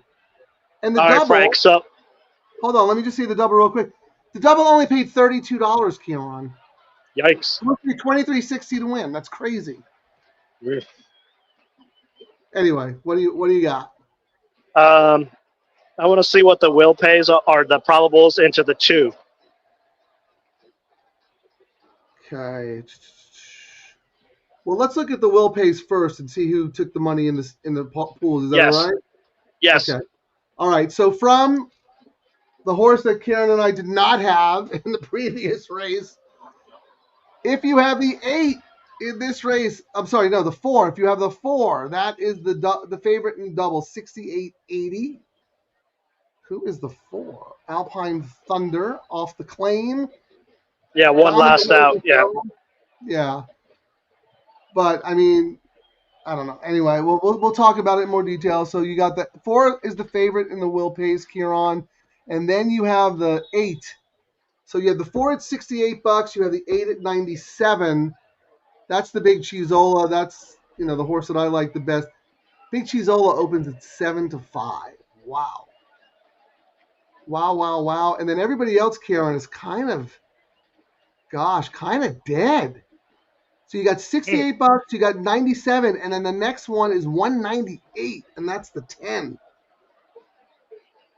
Wow. Well, my get out is going to be based on hammering the 2 in the next leg. And before we get to that, can I look at the pick 3 real quick? yes. So in the pick 3, the 4 is the favorite, same as the double, 129, and the 8 is the second choice, 137. Wow, the next closest is 282. The multi see this as a 2-horse race between the 4 and the 8. That is crazy. Before we move on, do you have notes on the 4? I think I have the 4 as a B. Tiago for Capistrano. Tiago, he rides through the claim off a win. That's always a bonus, Capistrano. You got to get a nickname for Lorenzo Capuzano. Just call him Low. But I don't know what his stats are for the jockey, but some of these small stables usually have their go-to guy. But then sometimes they go, I'm not going to mess with what's working. And the jockey rides through the claim, You got to pay attention. I love when the jock rides through the claim.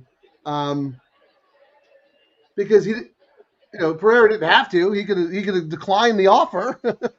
But he chooses to ride back. I won't read what I said. I won't read everything that I said in the Matrix. But real quick, I think I said the same thing as you. One last time, right back for a new trainer. Pereira rides to the claim. My concern was I thought there would be a faster pace in this race, a little more heat. And, I don't know if he'll be able to repeat that same race. It was kind of like pressureless race. This is 5.5. I know people say, well, he wired them at 6. So, now he's shortening up. No, 5.5 furlong paces are so much faster. I think he got away with them last time. So, the horse I liked in here was the 5, Razzler. For you, the trainer's name is you. I'm not going to butcher his name. Wait, which one? Which number? Number 5. Jesus Uranga. The horse is 2 of 8 at the distance, but my notes were has the speed for a winning trip here. I think if I was making an argument for a community bet, Frank, actually I think 5 times. The fact that the other horses, I might go. Well, yeah, go ahead and tell me because I'll see what they're paying to the 2 in the next, right? Because I think the 2 is probably going to be our single. Let's go 10 to the 2. Okay, well, the favorite combo right now is the 8 with the 2, but let's start with the 10. So the 10-2 is paying 117 in the double. What else you got? All right. 4-2. 8-2 is paying 27. So that's the big cheese over here to the 2 in the next. No thanks. All right. What's 4-2? 31. That 4 is hammered everywhere. Yikes. All right. 5-2. 111. 3-2.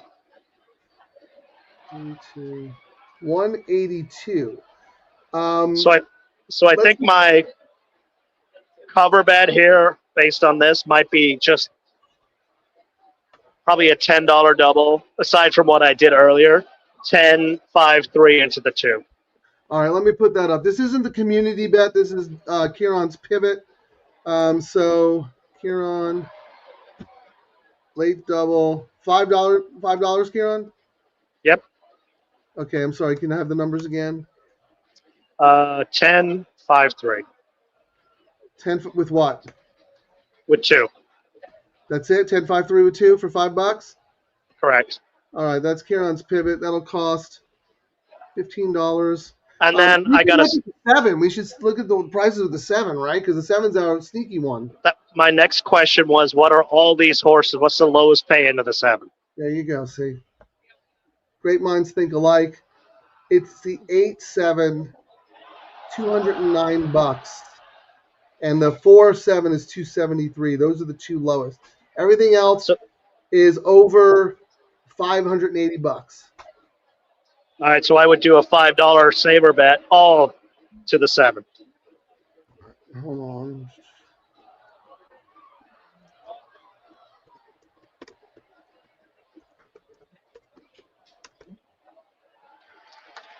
And what sucks, Frank, is you're going to be stuck talking with yourself because I looked at my battery and talking seems to eat up a lot of power. I might be running out of juice here in a second or in like 5 minutes. Well, yeah, I might get someone from anyone on the DTL crew want to hop on and just be a guest and just shoot the breeze, take me Actually, home. they've already got my stuff, and then they can hop on, and then I can save the battery and come on after we win this race with my all ticket. Well, yeah, Well, stay on until I get somebody who comes on, and then you can go charge your battery and come back on. All right. But don't leave me just yet because I wanted to put this double up here on. This was your original double. Wait a second. You have the 10. Is this from another day? You have the 10. No, choice. Because he was my second choice, the 6 scratched. It was 6 by itself, and then all the other horses in a row. I don't like the pays now because now the 10 is the dominant favorite. And I did not like the 10 enough on my original double, Frank. I was going to 10-1. Maybe you made a mistake. I don't know. You talk about details matter. The Edgar Pereira's horse. I'm shocked that horse is 10-1. I think I X'd that horse. Anyone come on DTL crew? Put first come first serve. Put your name and email address in the chat, and I'll send you a link. Okay, Ciaran. Sorry. My notes for the 10 were bullet work, and in capitals I put big chance. So I don't know what I was thinking, but I handicapped this card. I handicapped the card when I handicapped yesterday's card. So, and I did pretty well yesterday. So I got to go with. Good for you. That's great. I mean, I think the horse is a price, but is right at the morning line. So you're 10-2. Oh, well, your 10-2 is only 126. Oy. Yeah. So it's getting getting a little play, actually. It looks like it's kind of like the third choice. So that's very sneaky. Good for you. Do you want to put a community ticket together real quick before your battery dies? Yes. I think we need to have 7 on a ticket on the last leg. Okay. But it's going to be such a price this is a $5 ticket, so who do you want to use in the first leg? Let me see what do I have.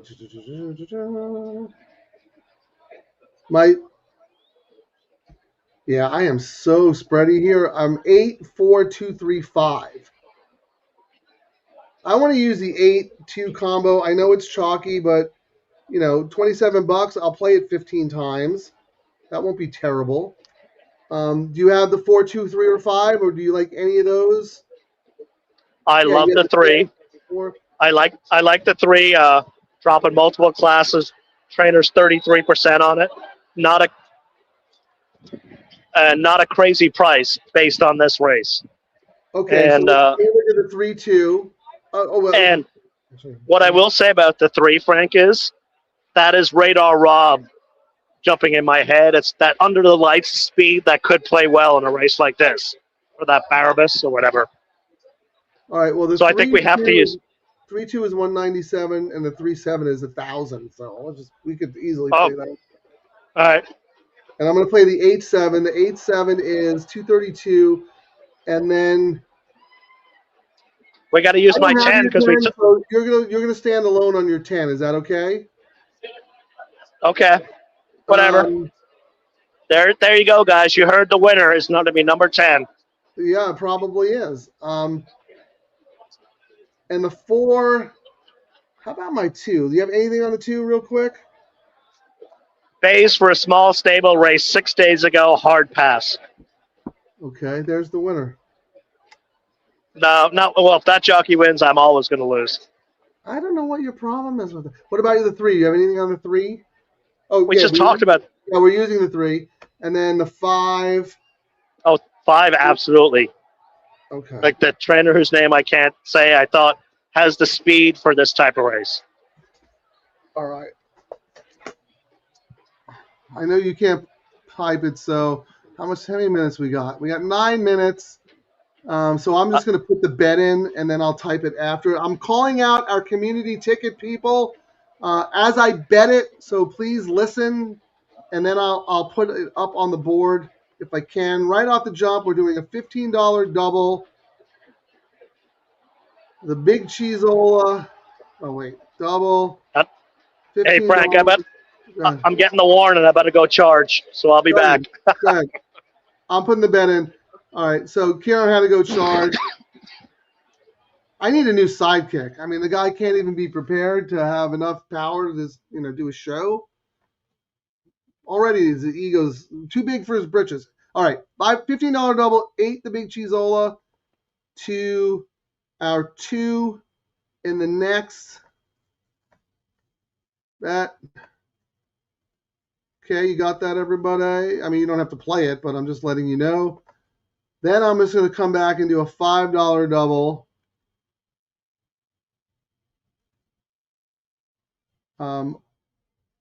All the ones that we even like remotely like: 2, 3, 4, 5, 8. I'll even use Ciaran's 10. So that's 5, 10, 15, 20, 30 to the 7. Let's try to hit something big in the next. 2, 3, 4, $5 double, 2, 3, 4, 5, 8, 10 to the 7. Trying to win some good money here. Close. And then we want the ones that pay to the 2. Like the 8-2, if you guys, oh no, we already have the 8-2. So now we have to come back and do the 3 and the 5 to the 2. So $5 double. Double. $5 double. 3. I'll go 3, 4, 5. 3, 4, 5 to the 2. Because I don't know. I can't do the 4. I'll just do it. Whatever. 3, 4, 5 to the 2. It's a terrible bet, but because it's not paying well, but we're in the heat of battle here. Okay. All right. Now I'm going to put this up on the screen, and then I'm going to go to the comments, and hopefully I can get someone from the DTL crew on here, and then I'll just pretend that oh, sorry, Ciaran, I didn't see you in the studio. I don't know what happened. All right. So actually, you know what? I'm going to take a screenshot of the bet. Easier than typing out. Sorry, bear with me, everyone. We're a live gambling show. We're gambling. Print screen. Let's see what we got here. Race 8. Here are all the race 8 wagers. I'm sure I missed something, but you guys know what we're talking about and know the horses we like. And let's see if I can share this so everybody can see the bet is in and what to root for. Share screen. Share window. There we go. Share. All right. Can everybody see that? You might have to blow it up. I'm sorry it's so small, but that's what it is there on ExpressBet. Take a screenshot now because I'm going to take it off because I want to look at the tote again. But I think that covers everything. I want it spread to the 7 because those are huge. The only thing I would suggest, like if you want to play this, you have to play the 4-2 enough times to make it worth your while. I'm not in love with the 4, so whatever. I don't want to spend any extra money on the 4. Let's hope it's one of the other ones because those are bigger prices. So there you go. All right, let me remove this. Let me go to let me look at the tote real quick. How much time we got? We got 5 minutes. The 4 is now the favorite. Whatever. Good for the 4. 4 wins, 4 wins. Big cheeseola. Okay. And real quick, the double. Right now, the double combo is still 8-2. Okay. You just got to see my screen, I think. All right, now here we go. I know I sound like a rambling madman, but I'm talking out loud so I can stay on point. Nobody wants to join me? Come on, somebody. You know, we can just talk. We don't have to give anything. There's a little interview. How'd you become a horse player? All that fun stuff. I would love to have one of you guys on or gals on. Ocho, you want to come join us a little bit? Tippy, Stephen D, LD. Come on, LD. You can talk about all your horses and stuff. Tell us who Kurt Hoover likes, what Kurt's ticket is. We were actually talking about Kurt Hoover last night. Terry and I were watching him, and like, him and LD look a little bit like each other, just tiny bit. I love Kurt. I don't know if I've told this on the show, but I've told it many times in seminars and podcasts and whatever. I cut my teeth on New York racing, and when I moved out to, Pete Fornatell and I we'd play simulcast Del Mar after Saratoga. We didn't really know what we were doing, but we were just messing around and having fun. So when I moved out to Southern California and watching, the track feeds and trying to pick up as much information as I could, and Kurt Hoover was the Hollywood Park guy. And the minute I heard him talk, I was like, wow.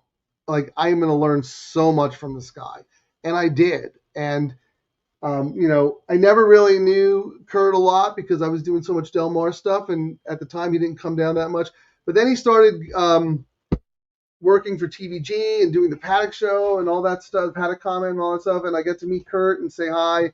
And I told him that, and he's so humble and gracious, just an awesome dude. And, I ended up doing two of his shows actually during the summer.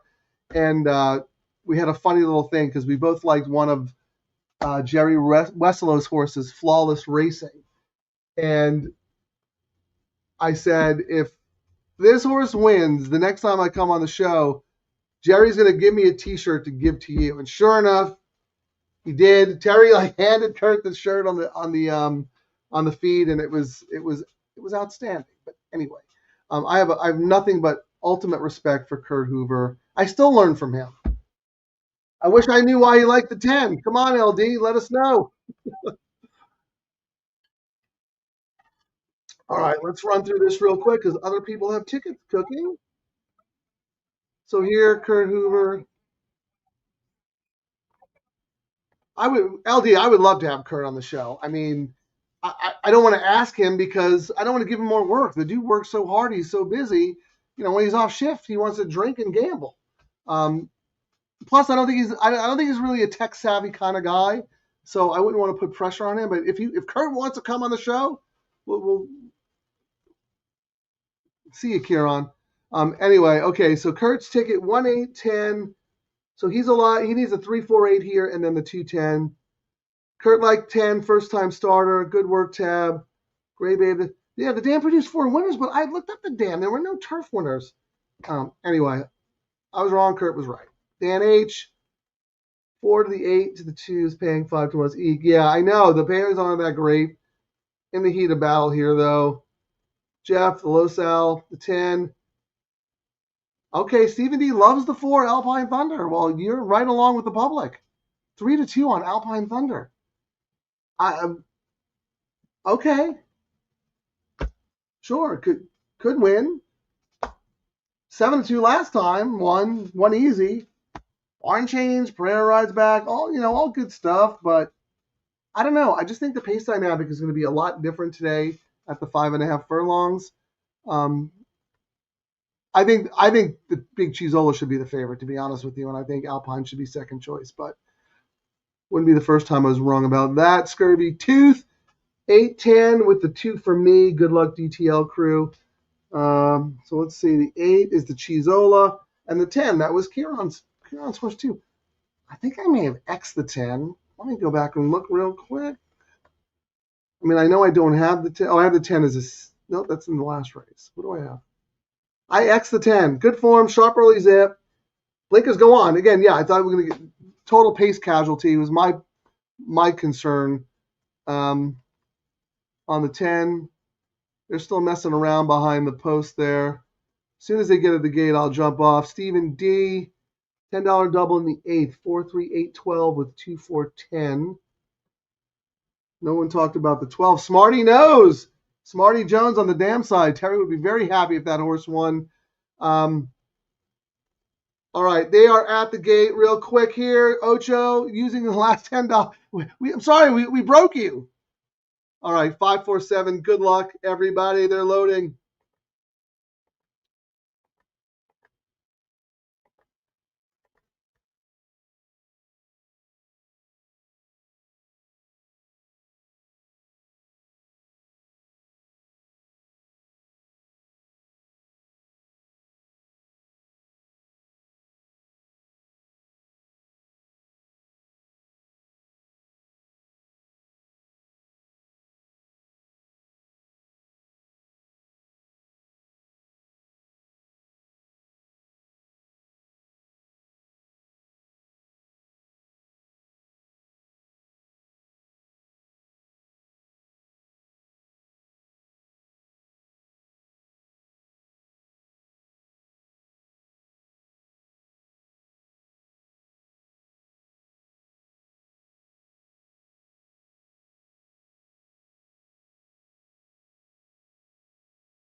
All right.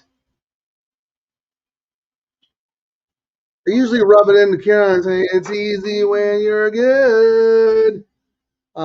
Yeah, I heard Frank say an unlucky Alpine Thunder who was closing like a freight train there, but these are $5,000 horses, so things happen. Here, I'm gonna bring on a special guest while Ciaran. Well, let me check the chat room first, see if nobody wants to volunteer, so that's fine. I got Tobias the bomb sniffing dog right here. This is my good luck charm, my studio partner. Such a good boy. He's a good boy. He's a little shy though. He's not. He needs a little media training. But I know our good friend of the show, John Blassie, always likes to see Tobias there. Yeah, 4. I missed the start because I'm doing a million things. But I heard Miramati say what he said, and the way that horse was closing, I think I probably got lucky with the big Cheezola. Unfortunately, I got whacked out of the first leg, and I got whacked out of the all turf with that 10 horse. So I'm going to need the doubles to come through. LD wants to join. You know what, LD, I'm gonna send you a link right now. Even though Ciaran's back, let's have you on. Let's say hi and shoot the breeze a little bit. No, absolutely. Let me send the link. Oh, you're back. Okay, good, Ciaran. Apparently, I missed the start because I was, futzing around with the studio. But it seemed like the 4 just lost all chance at the break and still almost won. But the Big Cheese Olda held on desperately. Yeah. I'm bummed because that was my single on so many of my tickets, and I got whacked out.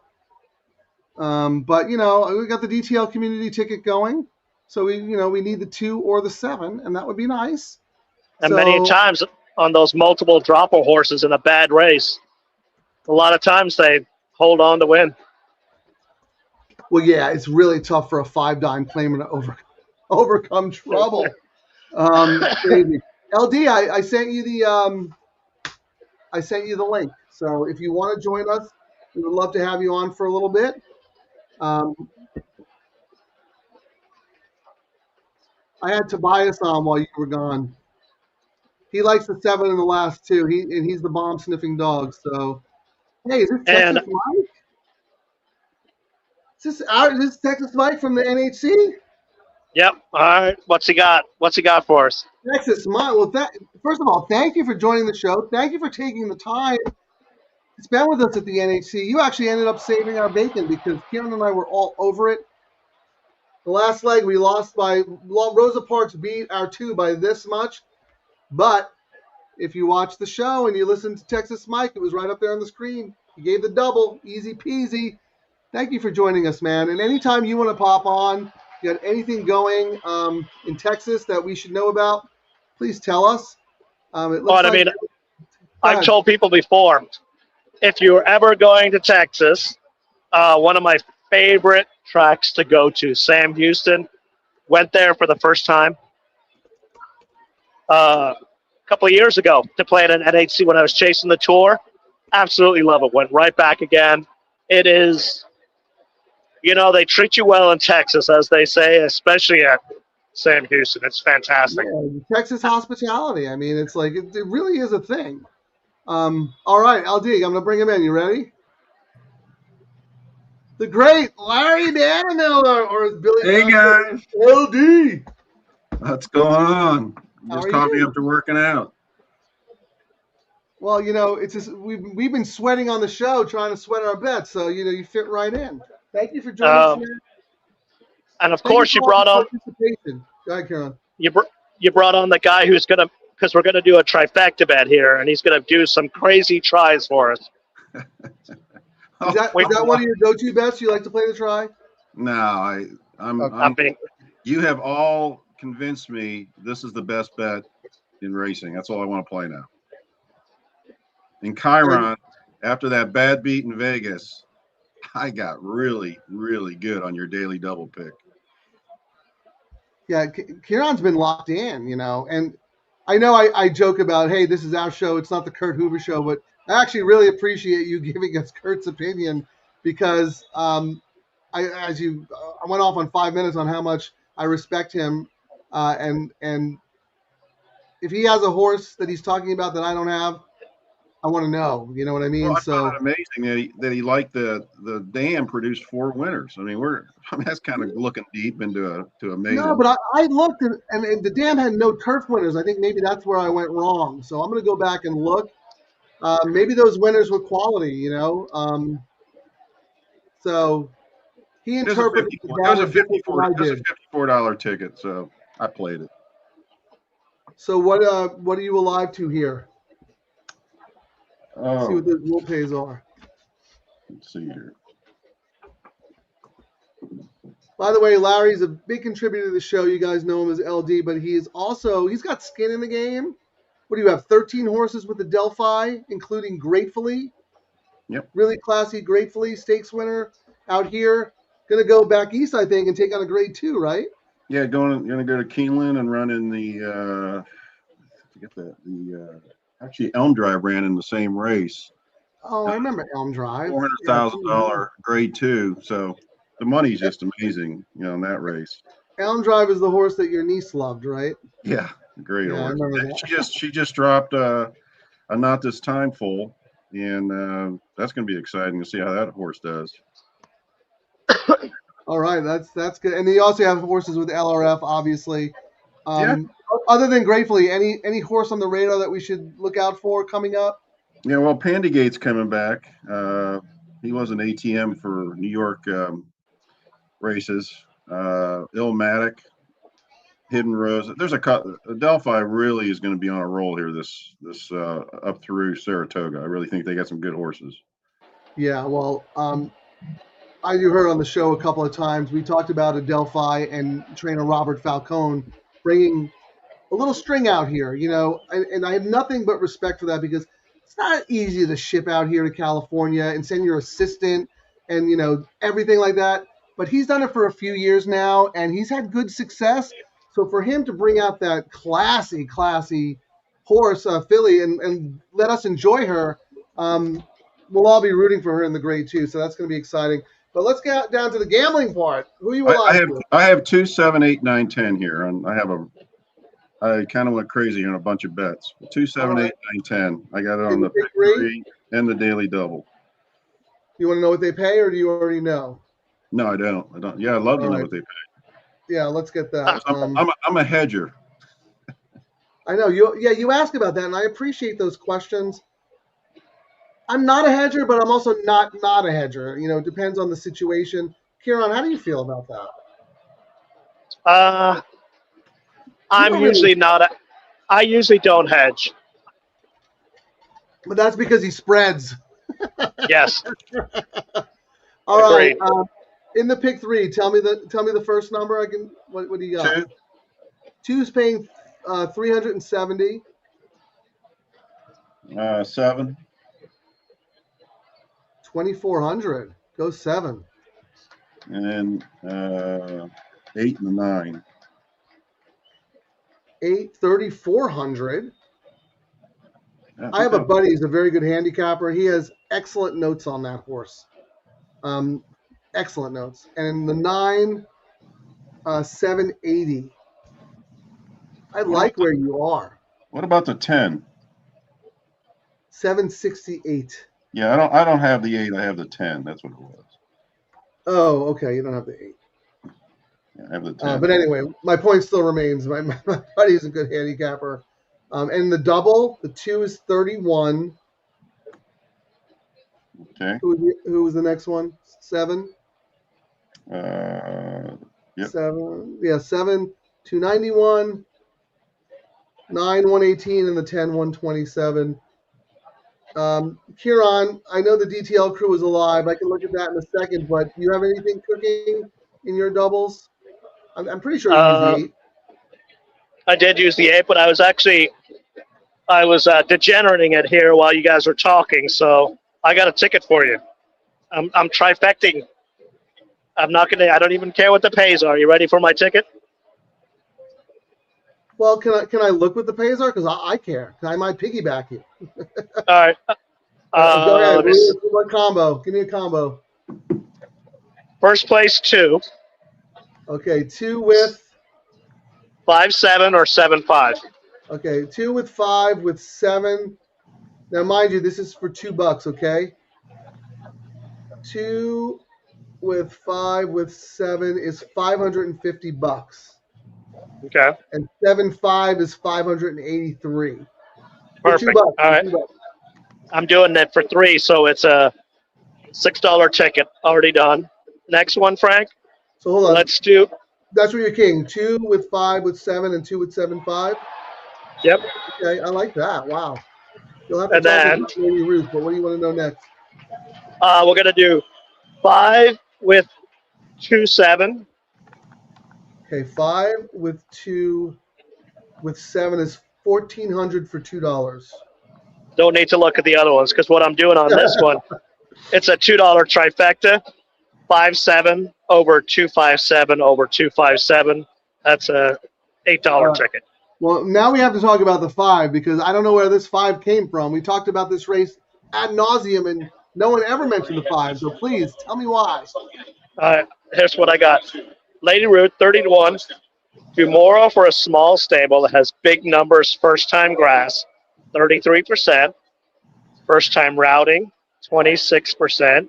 Off the bench, 23. And Demoro was enticed to ride. Don't toss, especially at this price. That's what I wrote. Okay. What price? Let's see what price the horse is. Yeah, 37-1. Let me check the will pay, see if any sneaky money came in on that. The 5, right? So the double to the 5 is 812, and then 10,000. No money. No money. But doesn't matter. Oh, look, we're in carryover. Bunch of carryovers in the pick 6. But I mean, I'm looking. The 2 and the sorry, Ciaran. Real quick, the 2 and the 10 are the only ones that are paying. Yeah, I mean, I was looking at trifectas, and it's all about the 2, so I single them. And then I got some spready tickets, and then I came back with another $1 trifecta. That's I'm spending $40 on this ticket, Frank, total. And the last ticket I'm doing is 257 over 257 over 257 10 11. So I'm hoping to get some prices under my 2, but if chaos happens, I'm hoping I pick the right lottery numbers, Well, you can tell that Ciaran had 2 very good gambling days in a row because he's ready to give it all back. It's not the trifecta show. This is not the triple trifecta trouble show. Real quick though, Ciaran, with the 2 on top, the favorite combo in the trifecta is 2 with 9 with 10, and that's paying 45 for 2. So that's an underway. I mean, Peter Miller doesn't win. Yeah, he's ice cold. I mean, the jockey is one we've said to watch, but yeah. I would let that Miller tape all day. Have to work out a trip from out there. Correct. That's what I was thinking too. You don't want to throw your buddy. You don't want to throw your buddy Hector Barrios in on the 4. Say again, Larry. I'm sorry, I was talking over you. Throw in the 4, Hector Barrios, end your weekend. Hattie is just so cold. I think that horse is sneaky, Larry. I actually made that horse a B. What's that? I got that horse last time, and the horse just had no chance. Disaster of the trip. Paying the daily double. I added it on my daily double ticket just because the jockey trainer combo. Yeah, I actually had that horse as an A last time, and at the same level and distance, the horse was 7-2. What are you getting today? 8-1. What's the double pay? No. I'm going to sit chilly with what I have. I mean, I'd be very happy if I cashed a ticket because I had nothing on that 10 horse. That 10 knocked me out of everything. Came back in the double, great. But, if the 2 wins, we're not looking at that much of a profit. But if the 7 wins, I mean, that could be nice if the 7 wins. So what are we looking at will pays on the double 31? What did you end up doing that ticket for, Frank? I took a screenshot. Hold on 1 second. Real quick, though, on the all-turf pick 3, thank you, RDW. The 5 horse is paying 10 dimes. I hope you have it because we don't. Let me see here. I spent $60. Do you want me to share the screen so you can take a picture, or you want me to just tell you? Just tell me. You don't care. Winning ticket. $5 double, 3, 4, 5 with 2. $5 double, 2, 3, 4, 5, 8, 10 with 7, and then $15 8, 2. So we're alive to the 8. I'm sorry, we're alive to the 2 3 times. We're alive to the 7 once. So that's it. But we spent $60. Well, profit, which is what it's about. Still 10 minutes to post here.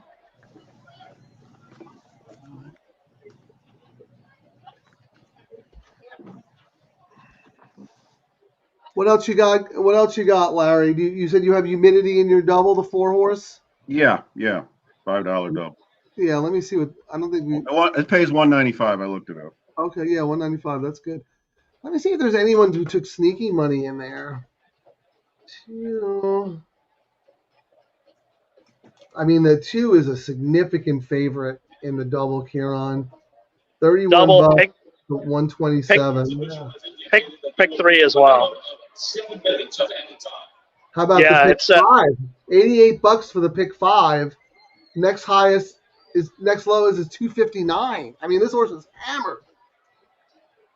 and it made sense. I mean, it's Yeah, well. but Why don't go so ahead. Frank? Can you hop on the trifecta tool and tell us what the lowest trifecta payout is with 2 in first place?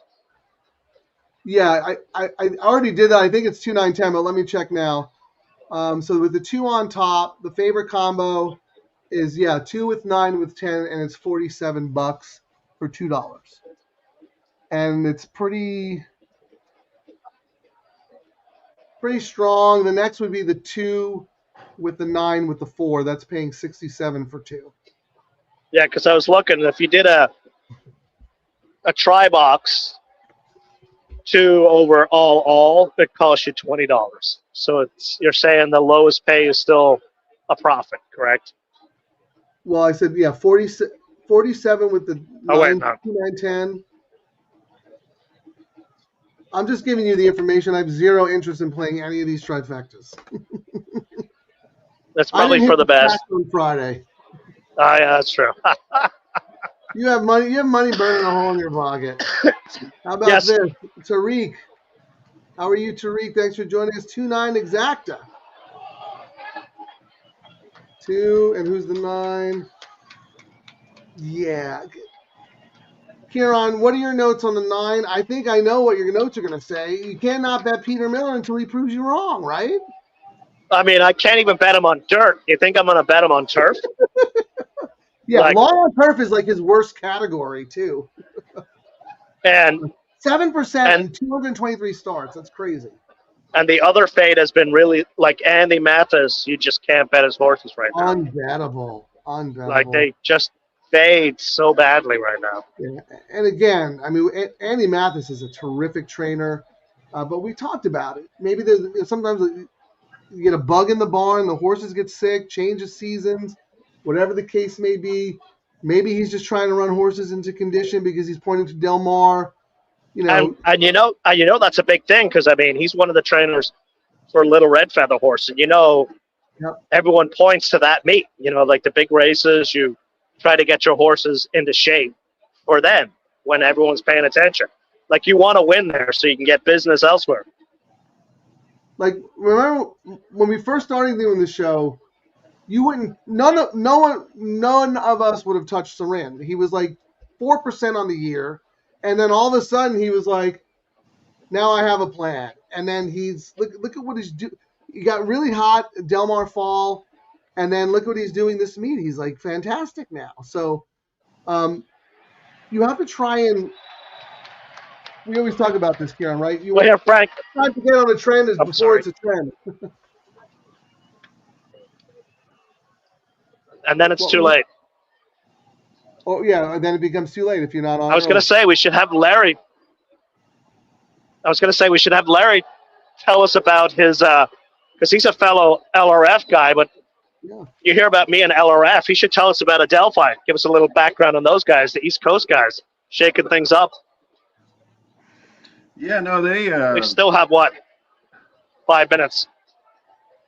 Yeah. Matt Couture and Joe Migliori are pretty much the Adelphi team. Joe's the bloodstock agent, and they go out of these sales, and they offer a nice small markup compared to some other partnerships. They try to take advantage of the New York money up there. They use a variety of different trainers, but Miguel Clement gets a lot of their horses, and they'll run those horses in Florida in the winter, and now they're sending horses out to Los Angeles to Santa Anita. So it's been exciting, a lot of action.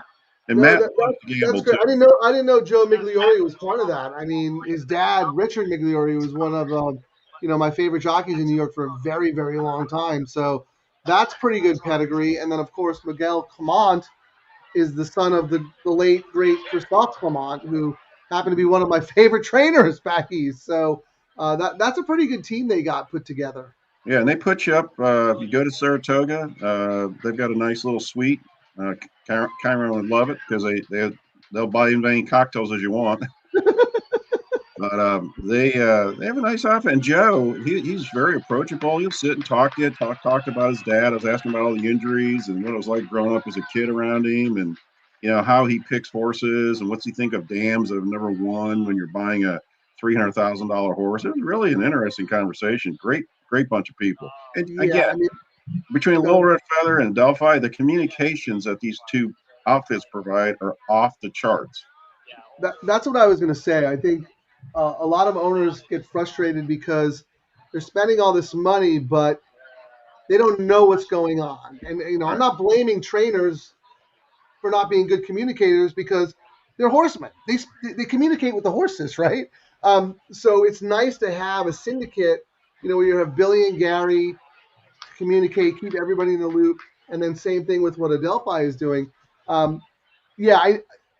Having Joe Migliori's opinion has to be extremely valuable because, I mean, he grew up like at the racetrack. His dad, like I said, is one of my favorite jockeys, and he's super knowledgeable. So that's great that Joe's part of the team. And I've seen some clips with him either being interviewed on X or on maybe sometimes on the Naira, the Naira feed on Fox or whatever it is, America's Day at the Races. And yeah, extremely knowledgeable. And he knows the information that guys like us don't. Well, we're the gamblers. But if we hear a horse has an issue or whatever, you need someone to explain it to us like we're 3 years old, right? Exactly. And the level of people in these partnerships are newbies to experts, and the camaraderie in these. It's just a fun. It's tough to make money with them, but I had one that just sold Ice Cream Uscream for $1.5 million, and that paid for about all my Little Red Feather horses that weren't any good. Grade 1 winner, right? Del Mar Oaks. I shut down the pamplemousse that night. That was awesome. I would remember you almost weren't going to come because I think you had a golf trip or something, and I was like, Larry, I'm not looking to convince you, but I'm just going to say, owners don't have many chances to win a grade 1, especially at Del Mar. Do you know that Del Mar Oaks is the only turf grade 1 at Del Mar? No. Only one. And yeah. I mean, she was a monster. I mean, she was gonna win, and you're like, you know what? You're right. And you came out and she won, and that was it. When you have a trainer in Sam Houston, been in the sport 40 years on the Texas-Oklahoma circuit, say that he hasn't even won a grade 2, and to sit there and say that you won a grade 1, there's only like 12 of them, I think, in the United States. It's a check the box moment. Hey, I'm just gonna tell you real quick how I hedged here, just so you know. Yeah. I played like $10 to win on the 3. 10 to win on the 5. It was like $30 to win on the 8, and like $25 to win on the 11. And that pretty much make me break even if I lost any of these. That's just how I did. Do you do that all yourself? Because I know Amwager and maybe some other places have a Dutch or a hedging tool that you could use that would really help you out. But I think you got the math brain, so you probably figured the numbers out yourself. Yeah, I just figured it out in my head. Yeah. But I know some players who use that Dutching tool where you can put in an amount and give them the horses, and they'll scan the tote and tell you exactly what you need to bet on each horse to hit your target number. It's really interesting. Like I said, I just think you put all this brain power into it.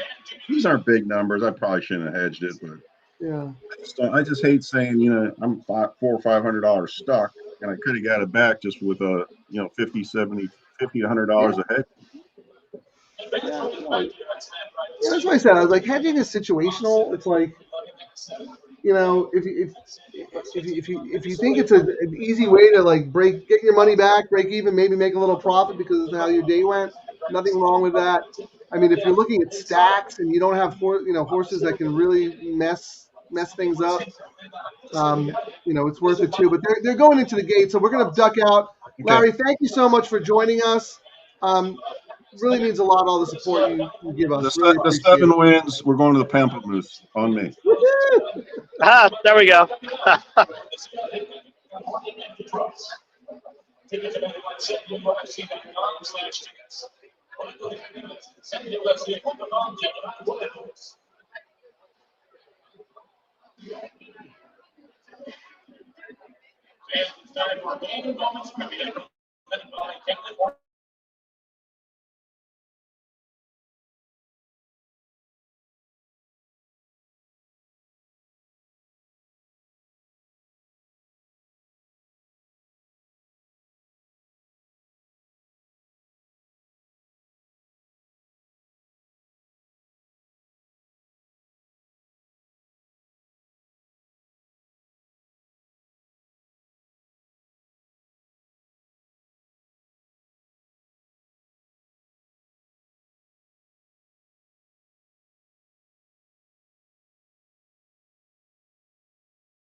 I don't know what to do. I mean, every race, the nightcap, I have the second place horse. The two looked loaded, but of Loaded! course, Mullins is now challenging Papa for if he enters a three-legged horse, you bet it. Like, I mean, this is not Mullins' jam, and it's so hard to win from the 11 hole. I mean, this horse. And rocketed. Like, what a kick. This horse is either a stakes horse or that's the worst field you've ever seen because I mean, he destroyed them. Yeah. I mean, I thought we were home with the two. Nope. No soup for us. Dude, I'm a jinx. I'm a mush right now. I don't know what to do. I'm going to have to Terry Sage me. I'm going to have to go light a candle. What else? What else can I do? The luck of the Irish. What should I do? Well, if Maggles McGee couldn't win, I don't know, Frank. I don't know what to say. I mean, I'm looking at the formulator notes. One for the last 22 with first-time starters. Yeah. No North American first-time starters. The 11th post. I'm okay with that horse beating me. I would never have it. Even if I was someone who had a long nose, I would never have that horse. Never. Please, anyone out there in the DTL crew, enlighten us. I mean, other than Ciaran on that other firster and Mullet, like that's really all I could see. and I don't want to spend every race just betting trainers. Oh, first-time starters get me. That is so frustrating. Wow, second again. I don't think anybody had the pick 6. We'll have to look. Yeah, Scurvy Tooth. I mean, we all feel the pain here. Unbelievable. Well, there's one big bonus, Frank. We'll be back on Friday to fire away again. You know what, Ciaran? Once again, somebody wins on the show. LD, the king of the hedge. You're king of the lawn. He's king of the hedge. What am I? I'm king of the drain pipe. Well, I'm going to lose power. I'm going to lose power again, so I'll let you lead us out, Frank. But thanks for watching, everyone. Great job, Ciaran. Look at the dedication. Have fun at the game tonight. Tell Shannon we said hi. And Gold Phoenix. All right. Good night. Ciaran, good night. I'm going to take everybody out. Woo.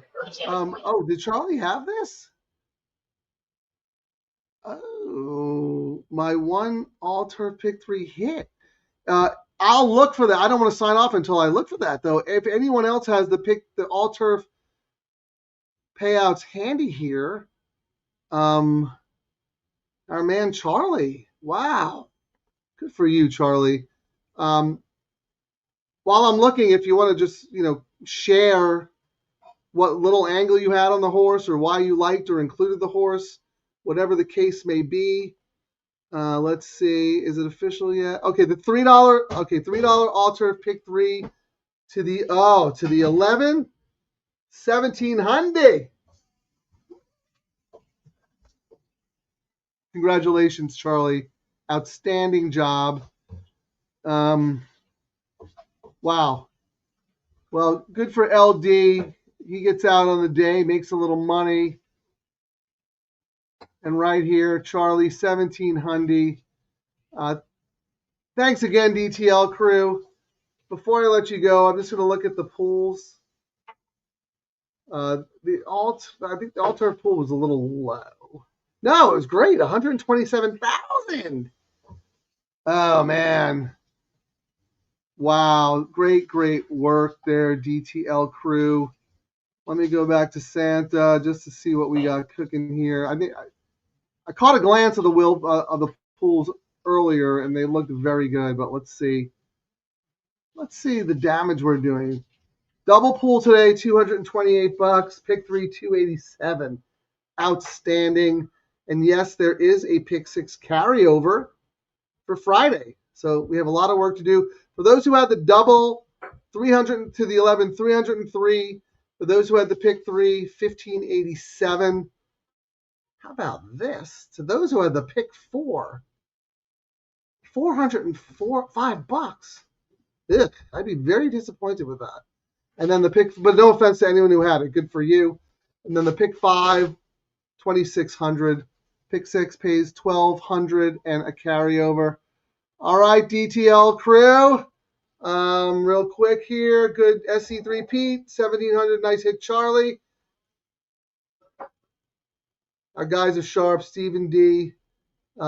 Till Friday, good night. Actually, I meant to read this one. Tony V, Mullins is on fire. Yeah, I mean, that's the only reason you would probably include that horse. Or maybe you saw the workouts, and so good for you. That's first-time starters are not my jam, and I've been burned plenty of times. It's the Mullins' world, and we just live in it. That's absolutely right. Till Friday night, SC3P. See you all. Brooklyn John, remember to send me a message if you want Venmo or if you want to settle that $10 that I lost on the Aggies, Terry. Anyway, gig 'em. All right, let's get out of here. Good luck, everybody. Good night. Get out, get up, get paid. Let's make some money. May you win all your photos. Support, they hit me with that low takeout. Now I'm feeling kinda sport. 15%, bro, that's basically free money. I'm about to turn $11 into a yacht by Monday. Low takeout best. Cha-ching. Double trouble, I'm doing this thing. My pocket's doing the running, man. Low takeout best. What? Boogie's crying in the can. Damn.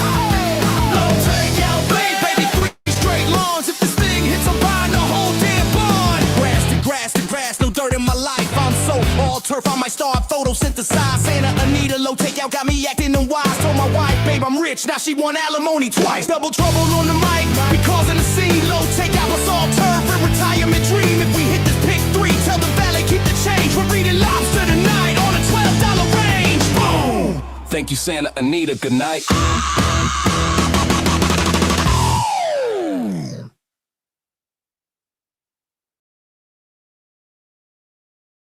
Thanks for watching, everyone. Remember to like and subscribe to Double Trouble Live on YouTube. Get out, get up, get paid.